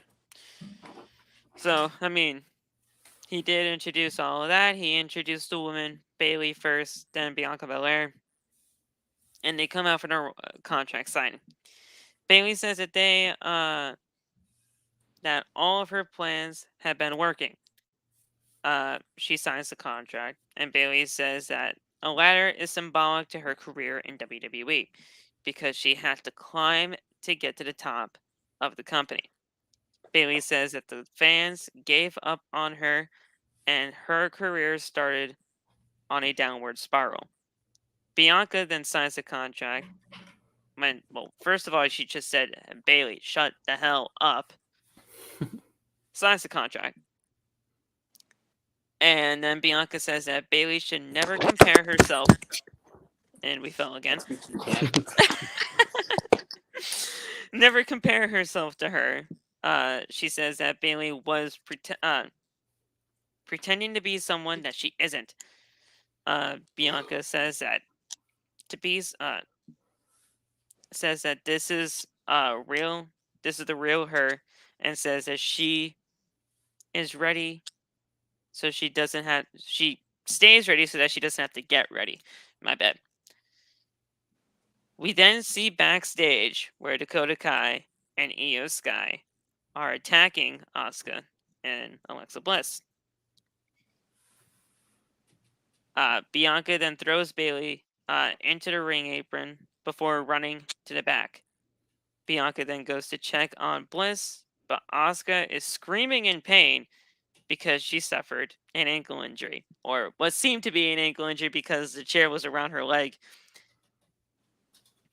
Bliss then challenges Io to a match later on that night. And she got very demonic in some way, shape, or form. I don't know why, but she just tried to, act all tough. Yeah. I want to specify to everyone here, they never showed Asuka suffering any type of injury. No. They literally just had Bianca run back there and Asuka's wearing the chair on her ankle, Yeah. It could be anything. We know what assumption they're expecting us to make, but that rang really, really loudly to be Asuka is turning heel. Asuka is turning heel. Because I don't think it was true. I think it's a way to get around to Asuka and Bianca without the title. Huh. Okay. That's interesting. So you don't have to worry about burying Asuka in a title match. And you can also have Bianca lose. So I don't know. Maybe I'm tripping. I'm just reading into whatever. This is around the same time my brain finally logged back into Raw after the White Rabbit QR codes. Right. But, in my mind, it seemed very much like nothing happened and some chicanery is afoot. What you think, Darren? I mean, the contract signing was a good segment, but I'm telling you guys right now, that crowd, dead. Yeah. Dead. I did like that line Bayley threw out, like, I was the same as you. I had the ponytail and everything. That was cool. That was a good little jab in there. But also, it didn't. I love how Bayley actually snatched Bianca's hair instead of doing the stereotypical, to say this Bianca's ponytail. Oh, look, I have your braid. No, she like went from behind Bianca, grabbed the braid, and then snatched her ass across that table. Yep. That's so much more realistic to me. Plus, that bump looked gnarly. Like, she slid across that table and came out planked perfectly in the air like this. Yeah, she snapped that thing. I can't really think of anything like anything memorable from this feud, to be honest with you. I'm just ready for the match. So. Yeah. With the amount I watch my little sister freak out every time Bianca gets her braid pulled. Yeah. I know her hairstylist is pissed, like every week at this point, because she's like, I keep having to come to you, and you keep taking the shit out your head, or letting these white bitches take this shit out your head. Wow. Fake hair takes forever to put in. Oh yeah. Oh yeah. I can probably tell. The crowd is dead. The feud's kind of just, it's just there at this point. Like I told everybody earlier, Damage Control, there's just something missing. The match just needs to happen. And I'm sorry, but I'm not sorry at the same time. Bianca needs to lose that title. 100%. And I know, oh my goodness, here we go. Raw logic or WWE logic, whoever stands tall at the end of the show loses at the pay-per-view. I don't want that to happen this time around. It just can't. It can't. Bianca's done nothing with that championship since WrestleMania. Get the fuck off of there. Let's remember, Drew stood tall in the last week before Clash of the Castle. I know, and he lost. But I don't want that this time around. Oh Bayley, no, I meant shit. I was trying to prove a point. Bayley stood tall at the end of the show. Bayley stood tall at the end of the show. I'm like, I don't want this. I don't want that this time around. It just can't happen. It just can't happen. Thought I had such a great point going. Like... if Bianca stood tall, I'm like, there you go, thank you. I would want that, but it was the other way around. And listen, Love, I know your Raw is too fucking long. And I know Love is probably watching this afterwards, and he is like, "Oh yeah, the challenger stood tall at the end of the show. I got my prediction right." No, you don't. I want her to lose this championship. I'm sorry. I'm with you, Love. I got you. You want her to retain after all of this? I mean, is it bad that I don't care whether Bayley or Bianca wins the title? Honestly, no, it's not. Just because of the feud, I don't know. I mean, I'm cool with Bianca retains because I'm a Bianca fan, but I'm also cool if Bayley gets the title. Just like I like the idea of Bianca losing the title too, and then beating all 4 horsewomen. I don't think she lost the title to Sasha, but she beat Sasha for the title. And then she's beaten every 4 horsewomen, I believe, except Bayley. No. Is Bianca beating Charlotte? Yeah, I was gonna say. Oh, but Charlotte, that's it. She needs to do all of them at Mania. I think that's the story. She had Sasha. She's done Becky. So you think it's gonna be title. Bianca and Charlotte at WrestleMania? Yeah. And then I think they need to end with Bayley at Mania. Okay. So she beats all 4. Because Bianca is clearly like the one you want to build your women's division around. Oh, yeah. Future. Yeah. No, sure. I know the feud's dead. You need to have her beat the pioneers of what made women's wrestling so eye-catching today. And that's Sasha, Becky, Bianca, and Charlotte. I'd say Paige and AJ Lee too, but we hate Paige this week for some fucking reason, and AJ Lee doesn't wrestle. Yeah. No, I know this feud's dead is because I'm way more interested in the Ronda and Liv feud right now than the other feud. That's fair. That's fair. Another match that kind of was just there for some reason. earlier on in the show, Sami Zayn and Jimmy Uso were just, they were messing around, horsing around, and Solo was just standing there acting all tough. But you can see the little smile and smirk that he was having because Sami's just so hilarious. And then Jay, he's just pissed off as usual. He's like, "What the fuck are you guys talking about here? We're supposed to be doing this. We're supposed to be doing that." I'm like, Jesus, Jay. All right, calm down. I had to switch characters right quick to talk about this. Continue. Yeah. This whole thing happened. They were walking. They're like, "Yeah, let's go take care of business." All this stuff. They walk into the Street Profits. They say, "Hey, listen, you better stay prepared for the Raw premiere because everybody's going to be here, and you better just acknowledge the Tribal Chief." And Joe's like, "Yeah, no, I'm not going to do that. You really shouldn't be doing that either." And then Solo steps up. He's like, "Yeah, I'm gonna put my boot into your ass." I believe Angela said that actually. And you said that in the whitest way I've ever heard somebody. Listen, I'm just trying to get through. I'm just trying to get through the segment. That way we can talk about the match. So they did the whole thing. They're like, "Yeah, no, you and me tonight, I guess," and they have the match.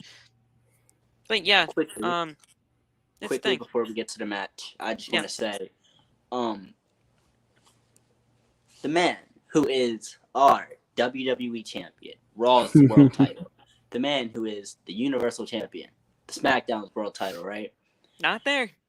Right, not there. Barely been there since Mania. Let's be real. I think he's wrestled 4 times, and it's October. He had one. He's been on Raw one time since WrestleMania in April. Well, I'm gonna get that right. This man spent the entire summer, right? He went to Raw one time, like towards the start of summer, right? Yep. Then he went home and said, "Wake me up when September ends," because he ain't been there fucking since. Now he's gonna come next week, and that's gonna be the last time we see him until he loses the title on Raw. I guarantee it. Why is the world champion only appearing on Raw twice all year? Oh yeah, it is. Yeah. Like, it was July the last time, I believe. It is October, and like Raw hasn't even seen a glimmer of that big ugly W. And it's. We need a world championship on Raw. It's getting sickening at this point. It's so annoying because they were like, "Yeah, let's build up the fact that the Tribal Chief is gonna be here next week." Bro, he should have been here this week and last week and the week before. If you're gonna hold both titles, please show up to both shows. I thought Triple H had our backs, man. I wanted him to say, "Hey, listen, Roman, I know you want a lighter schedule and all that, but trust me, you have a world championship. You're showing up to the shows." The problem with that would be Vince already signed him to a part-time deal. Yeah. They're not going to go back on that contract because they're going to have to pay him more, even more. Yeah. To bring him back from a part-time deal to a full-time deal because he's going to maintain his part-time money. But wouldn't you want more money? Yes, but WWE isn't going to want to pay him that much. He's going to want to make a whole new contract. Yeah. They have to make an entire new contract, and his pay. Do that, you got to buy out part-time, most likely. By the way, if his pay already went up when he went part-time, he's going to keep that part-time pay. Remember, Brock Lesnar makes $12 million in appearance. I'd imagine Roman is no more than $2-3 million below that. Last time I heard, he was making about $5 million on his full-time contract. I was going to say it was about 5 on the full. But so I'd imagine his part-time contract around $7 million a year. That is a beautiful fucking contract, by the way. Oh yeah. To only wrestle 4 times since April. Sign me up. That's less than a Brock Lesnar schedule at that point. Like, yeah. Like, you getting paid immaculately. I don't blame you for not wrestling Joe in Hawaii. I blame Roman Reigns for holding both of those titles and not dropping one. No, this isn't Joe. No. This isn't Joe's fault. Absolutely. Joe and Hawaii, make your money, bro. You got to, you wrestled 5 times. since you won both of those titles, and you're going to Hollywood, man, and you're imagine gonna make 700 million, bro. I'm very proud of you, bro. Hustle them, man. Hustle them. But Roman Reigns, when you put on that character, yeah, I'm gonna need you to have some sense. Yeah. Listen, he just needs to lose that one championship. I'm telling you right now, if he's not the one to main event both nights of WrestleMania, losing one to get another, or listen, I would love it if he just lost both. But we know he's facing The Rock in one of those nights. And Roman is winning against The Rock. So, if you're losing one championship to just retain the other, I'm fine with it. I just need that WWE championship to be back on Monday Night Raw. There. I don't care. Just get it done. Like, bro, either show up on Raw or just drop the title, bro. Yes. Been saying this forever. Seth Rollins is the uncrowned WWE champion because clearly he's the only other person who shows up to work. I've been telling people this for a little while now. If it was a perfect world, I would have had. Here's the thing: I would have Cody and Seth start number 1 and number 2 in the Rumble. I'd have them go all the way, to the end. I'd have, and this is a kicker here. I'd have. Well, no, it's not even really a kicker. I'd have Cody win the Rumble. If it was up to me, I'd have Roman defend the championship inside the Elimination Chamber. The WWE Championship inside the Elimination Chamber. Seth wins the Chamber. Seth Cody night 1 at WrestleMania in the main event for the WWE Championship. Cody Rock night 2 for the Universal. That's it. That's how I do it. If it had to be that way. But I'd love it if he just didn't have any championship. Because Rock and Roman doesn't need a championship. If I was booking it, I'd probably rewind time a little bit, take us back to Cardiff upon Wales, and Drew should have won. Drop one of those titles to Drew, and then drop the other one to Austin Theory. All right. Yeah. At some point, they need. I feel that you need to start building towards Roman and Rock, obviously. Yeah. If you're gonna make it I'm the tribal chief, and then The Rock comes back no, you're not, I am. That's kind of boring. Because if we're being real, we know who the real tribal chief is. It's The Rock. Yeah. Roman can make all the money he wants. He's not making The Rock levels of money. No. The Rock could film a 20-second video, and he's bringing home $40 million. Straight out of Triple H's personal bank account. But, if the story's, hey, I've lost everything, I need to prove I'm the tribal chief, so let me face the real tribal chief, you got something on your hands. That's something there, too. I don't know. I don't know how they're going to handle it. But either way, it's going to happen. Just got to see where the hell to take it. So let's say Koa face... getting dirty the entire time he's losing. Oh, yeah. So it's Koa faced Angelo Dawkins. I have to say, Angelo Dawkins, he may be the lesser of the Street Profits, the Jannetty of the group, but he is fantastic. Mm-hmm. The guy is great. And whoever said the Jannetty of the group was bad? I wasn't around during the time, but Jannetty was pretty good. I've seen some Jannetty matches. He wasn't bad.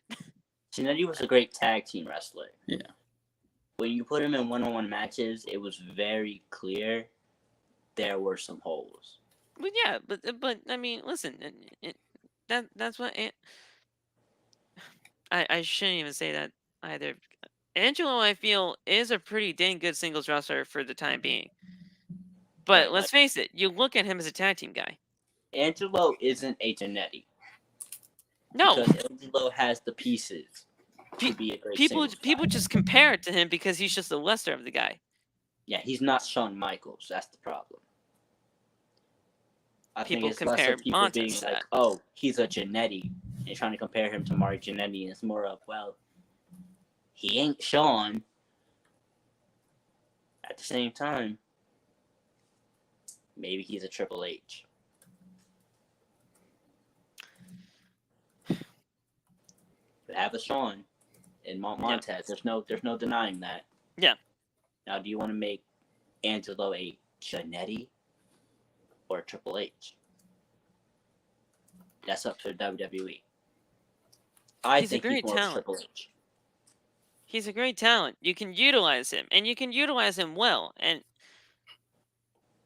I just don't want him to just fall to the wayside because he's way more talented than that. But 12 minutes this match took. And we saw Dawkins. He hit an enziguri on Sikoa.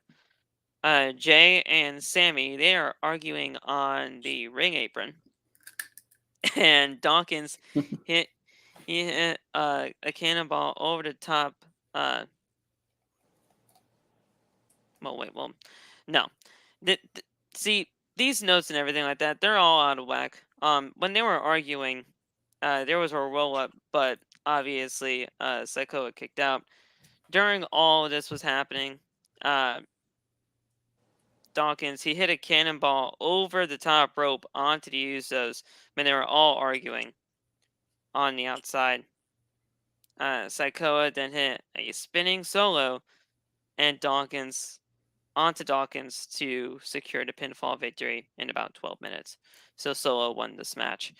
Solo was easily going to win this thing.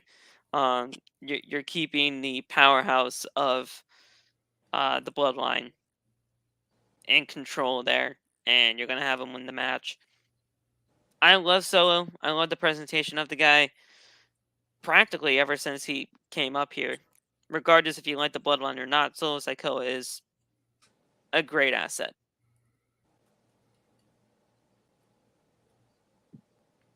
To me, at least. I feel like he's the best singles guy in the group, which is crazy to say because Sami Zayn is right there. I was gonna say Sammy, he's up there, bro. But Sammy has made it clear he's been enjoying comedy and just having fun on TV more than he has been wrestling. So yeah. I don't think I can put Sammy up there as the singles competitor he used to be. I think once he leaves, well, not leaves the Bloodline, once he gets kicked out and we get that whole babyface thing back in order for him, because let's face it, he is a babyface right now, but it's just the fact of the matter of, just trying to get him out of this group so that he can rise up to the top or whatever. Once he's out, he'll get back into the wrestling, hopefully. Yeah. And getting more. Maybe I hope we at least get like a burst of like truly wanting to wrestle Sami Zayn for about a while. Because comedy Sami Zayn's great. I want to wrestle Sami Zayn's great. I'm good either way. Yeah. I personally want Sami Zayn to turn on the Bloodline, not get turned on. But it's they're not going to make Roman look weak, so we know what's going to happen. But I really do want to see Sami Zayn return to the old NXT joviant, excited. The guy that threw out both of his rotator cuffs getting ready to wrestle John Cena. Yeah, when he tore that rotator cuff, man, I felt so bad, and he wrestled a damn good match. Because it was so apparent. Because he threw his arms up way too hard, you could tell. He did that a little too rough. Yeah, he tore that thing, and I was like, oh shit! God that bitch just spun all the way around. Yeah, but Sami Zayn, it's gonna be great once it actually does happen. I think we're getting it though. I think we're getting the Usos versus Sami and Kevin at WrestleMania for the championships. That's what makes the most sense, and getting that match at WrestleMania and having them beat the Usos, just gonna make it all worth it. The only problem with that I have is I think there's a very, very, very good chance Sami Zayn is a Daniel Bryan level of over. That's what I'm thinking, man. Yes. Yeah. It's. I feel like it's way too possible to have that match be at Mania, because if you have Sami Zayn straight from the bloodline at all, the very first thing they're gonna want is him v Roman. They're gonna want it at Mania. Cody's not getting his shot at that for what they want to do. They're gonna be like, we need to do something with Sami. Yeah. And like I was telling Terry, and like I believe not last show, but some other show, I had no idea what they were doing with this whole Sami and Bloodline thing at first. But then as it continued to progress and go on further and further, it just got way more intriguing and interesting. And now, if you even think about doing the whole Sami Zayn and Roman Reigns route, it would fit and people would really get behind it. It's to the point where it's like you kind of almost maybe have to go that route, if anything. I think. But where does Kevin fit in all of that too? Because Kevin's getting involved in somewhere. That's tricky, because you have the issue of the fact that if you're bringing back full-on hop, skipping, jumping Sami Zayn as a babyface, you're going to have your yes movement groundswell of support. However, you also might not want to sacrifice your plans, your plans, as well as you're going to want to factor in KO. So I think it might be a situation where you have them both beat him, or you somehow find a way to cool off Sami Zayn's babyface energy right now, which is impossible. Yeah. Like, there's no way you're going to cool him off after you made him an official honorary Uso and he's not wearing a 2-year-old shirt. Like, now, no matter what happens, you have your number one babyface on your hands. I think Roman's going both nights at WrestleMania. I don't think that's out of the question. It's just the fact of who is he facing night 1? Because night 2 he's facing Rock. You're ending WrestleMania with Rock and Roman. Who's facing him on night 1? I'm thinking 2 people. I'm thinking 2 people at this point now, because at well, wait. No, I would rather only be these 2 people, either Cody or Sami Zayn. Yeah, those are really the only 2 I would say, because you have Cody, who's probably going to be back at the Rumble. That's a big babyface reaction right there. You have Sami, who, if you're planning to give the tag team titles at Mania, you're going to have to turn him before, which is going to be a huge babyface rivaling Cody. So you could run a Cody versus Sami match. I fear they're going to turn on Cody if they do that, though. I fear they're going to turn on Cody in favor for Sami, though, on the road to Mania. Yeah, that's very possible. Like, this is a very dangerous game they're playing with Sami, so they got to do it right.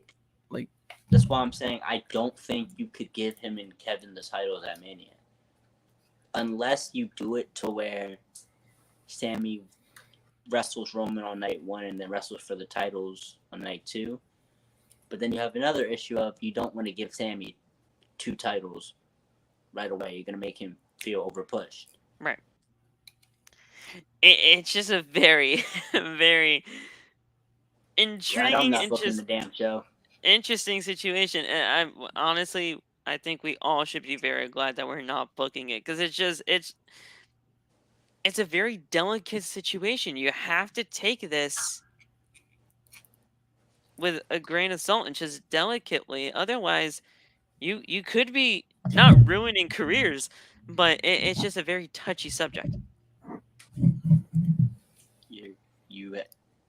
You can't turn Sami too early. You can't turn him too late. Yeah. You can't bring Cody back and not put him in the world title scene.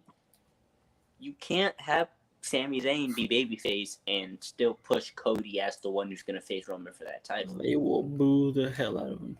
Yes. Oh, yes. They're going to boo that man to shreds. Yes. That does suck, man. Oh, man. They booed Rey Mysterio. You don't think they'll boo Cody Rhodes? They were booing him on his way out of AEW. But then again, it was a fun thing to do when you were booing Cody in AEW. I don't think it was more of a like, oh, we don't like you, Cody. It was like, Cody wants to be a good guy. It was a fun thing to do. You run a real severe risk of Cody getting go away heat if you push him over Sami and Sami's babyface already. But at the same time, if you wait too long, it does seem kind of pointless to have Sami and Kevin win the titles not at Mania. I mean, to me, it's always been Cody and Roman and bust for me. But now with this whole Sami Zayn involved, it's like you go either way, and I'll be fine with it. But I just want Cody with a championship, and that just might be with me and his bias. But I don't care. I need this guy with the championship. But then obviously there's a theory factor. And you're just going to cash it on Theory. I'm sorry, but you're just going to cash it in. How you feel if Theory would cash in on Cody is exactly how I would feel if Theory cashed in on Sami. But I don't know, Ben. But Theory's going to get involved somewhere. I don't. As much as people think Theory's going to cash in at Mania, I don't want it to happen. I don't. I think we're either going to see Theory become the first one to run out of time, or we're going to see Theory take the title off of someone who's really not consequential. I see Theory probably taking the Universal title off of whoever takes it off Roman. That's yeah. Yeah, most likely. The thing is, like, because I would hope they're not dumb enough to, have him take out Cody the same night he won it. Because... Oh no, they'd be dumb enough. They'd be totally dumb enough. No, because then you'd run the issue of, because again you run the Sami Zayn issue again, where they're gonna want Sami to beat Theory instead of Cody. Yeah, I know. I'm just saying, like, they'd be totally dumb enough because everybody's been wanting it. Everybody on Wrestle Talk wants Theory to cash in on Cody, and it's disgusting. No matter what happens, as soon as Cody wins that title, I think the fans are going to be done with him. I don't. They're not going to want to see an actual reign from Cody. Give it a month before they start pulling a little bit. They're going to want to see him bring back a title design or something. And then they're going to start trying to figure out who beats him. And it's going to be Theory. The man should have a lengthy title reign, and I don't care what anybody says. He should. But he should. But... He's not getting past 2-3 months. Because the fans are fickle. He's not. And again, that might just be my bias speaking, but I don't care. The man should have some kind of championship run. Oh, it's his first ever world championship. He's trying to win it for his father. You're only gonna have it for him be 2 to 3 months. They probably will, because fans are fickle and they're just gonna turn on him. But it's sad. Main event. Yeah, good. Alexa, EO, 9 minutes. So it didn't really seem all that long. These matches really didn't have that long of timings tonight. Because, last week there were like 20, 15, 17-minute matches. The longest match we had tonight was like, 12 and a half? Yeah, I don't think anything broke 15 minutes. again, it wasn't a bad match by any means. We had the genius of the Skye hit the moonsault for the win. It was a good match. It's just, again, it's what happened after the match that was more important.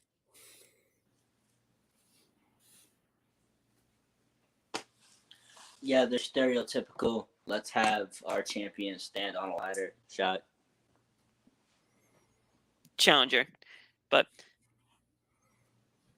she was holding the title and she's winning that title. She's the champion. she has to win the championship. You're right, but she's already the champion in my mind, to be honest with you.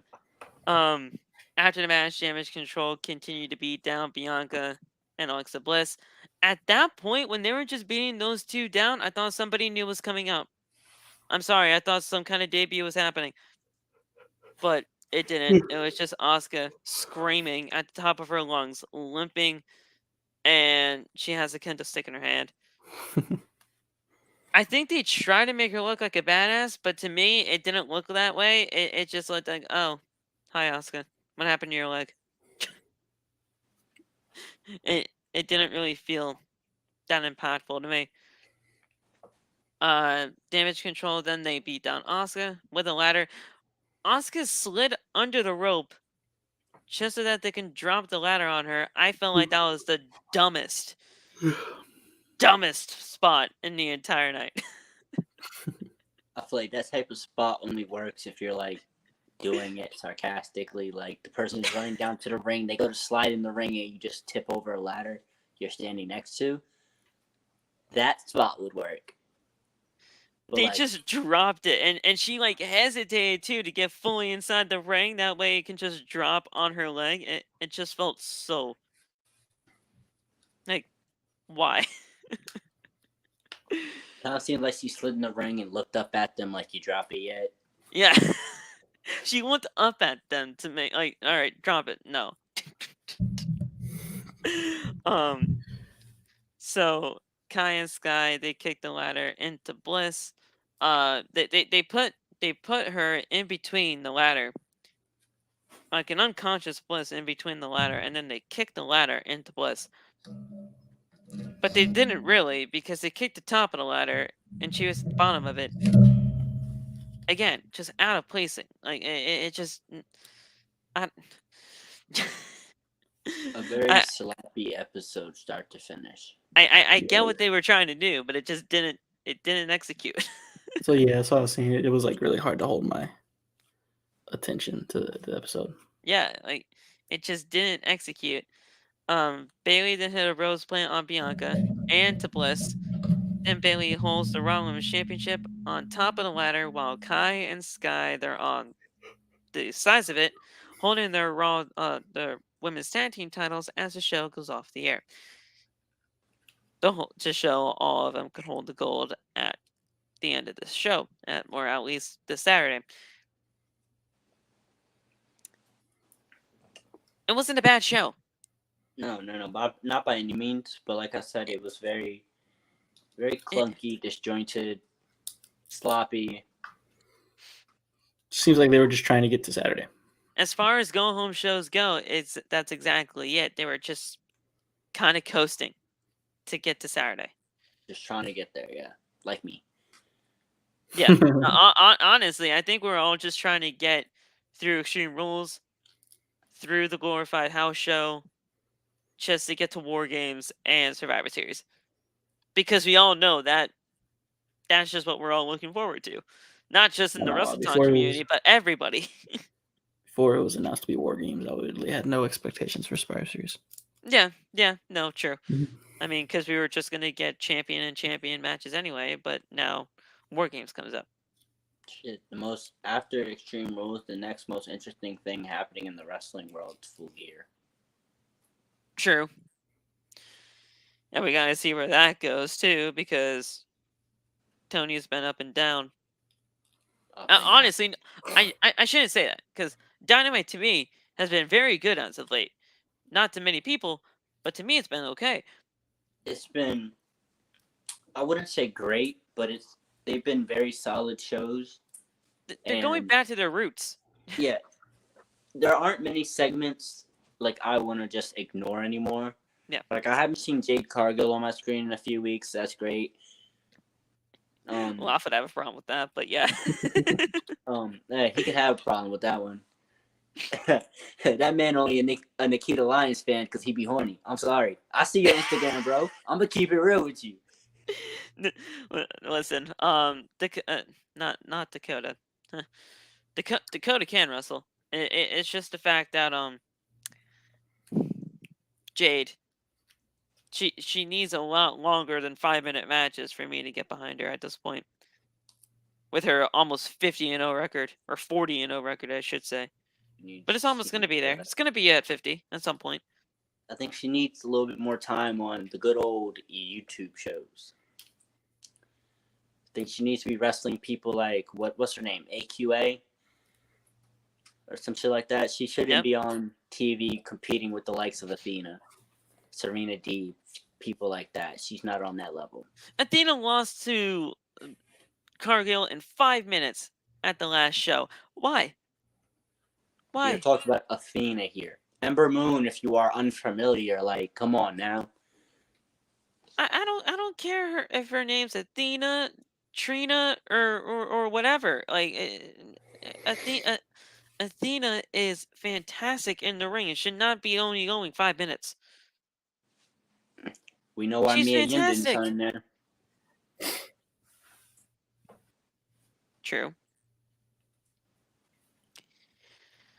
I don't know. I just want MJF as champion at that point, though. Just give him the championship. Whoever's winning against Moxley and Hangman Moxley is losing that championship to MJF anyway. Yeah, like that's definitely Full Gear's matchup. But we'll see. Guys, that's it for your Raw post show. I didn't mean for it to go 2 hours. Sorry, guys. But it's probably my fault. I talked way too much and I've been rambling this entire time because I'm tired. It's all right, man. Listen, guys. We'll talk to you. I'll talk to you tomorrow. For Tuesday's talk. Everybody will be here. For Tuesday's talk. I don't know who's gonna be on. We're gonna be probably just getting, just a shit ton of people for the show. We're just gonna be talking wrestling. Not really gonna be a newsworthy episode tomorrow. We're just gonna be talking wrestling. Whatever topics come along, that's what I kind of want to do from now on, because I like doing the whole news stuff and everything like that, but I don't want to be that type of a podcast where we're just, spreading the news and rumors about wrestling. Nah, I like having fun and just talking with some friends about wrestling is what we love doing here. So, thank you guys. Thank you, guys, for coming on, even at such short notice. No problem. Do you have anything to say before we get the hell out of here? Any type of videos coming up or anything like that? Should get my laptop back from the shop this week, so more YouTube videos coming. Cool. We have a Thursday edition of the Wrestle Spot podcast. We're gonna be talking about the Extreme Rules preview, because on Saturdays I don't know. I like to do my shows at night, but there's a pay-per-view Saturday night, so I'm gonna do my preview on Thursday night. So yeah, look out for that. Cool. And hashtag get Zeta Philly too. But yes. Let him elaborate. There you go. Now that he brought it up, I'm gonna do a whole serious elaboration. Let me take off the bullshit sunglasses. I'm trying to make it to Philly for Extreme Rules. As of right now, it is looking okay on travel. Unfortunately, the tickets went through the damn roof on prices. Yeah, I saw that. That's I don't feel like that's going to be much of a problem. I have enough to pay for a new ticket, but if if I pay for the ticket, then I'm struggling with travel. It's a conundrum right now, but I'm gonna figure it out. Hopefully, with the help of anyone who is willing to help. I made it clear on my TikTok. You are not obligated to help. If it doesn't work, I'm gonna send anyone who wants their money back. And if you specify you didn't want your money back, then I'm going to probably treat my friends to dinner or something.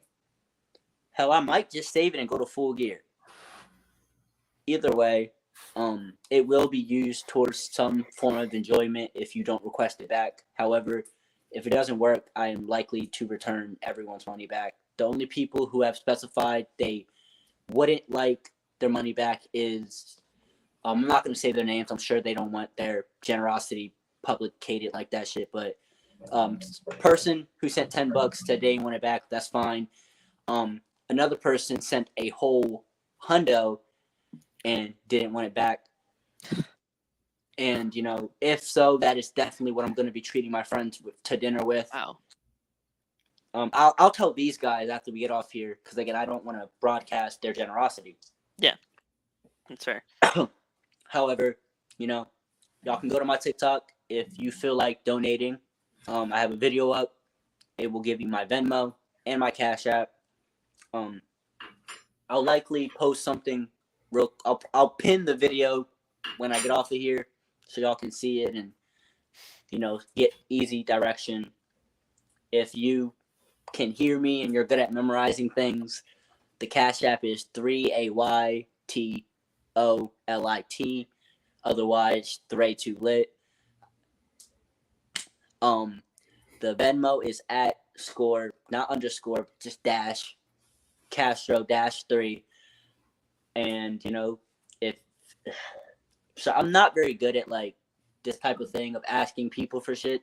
But either way, if y'all feel like donating, please donate. Everything will be there. If not, that's fine. Just keep watching my videos. That's the only thing I want y'all for, honestly. And, yeah, let's hope I can make it to Philly. As of right now, like I was saying before I fucked up, I will have travel handled on Wednesday. I was going to buy my ticket Wednesday because that's when I get the money from my grandmother. But, again, that's going to be a bit of a trouble, too. I got to talk to her about possibly going from spending $60 to $150. Yeah. Oh, yeah. They went up big time. I didn't think it would go like that. Even on SeatGeek? It spiked. Have you tried SeatGeek or not? Yeah. I'm getting these prices from SeatGeek. Oh, okay. Make sure you use, if it's your first time buying something, use the code so you get $20 off. All right, but that's actually pretty fucking helpful. Yeah. That's what I used for WrestleMania last year.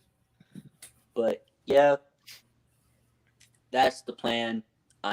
Right now I'm in the process of trying to save up the hotel expenses because Extreme Rules 6 matches, but it's still not likely to end until around 11:30. Yeah.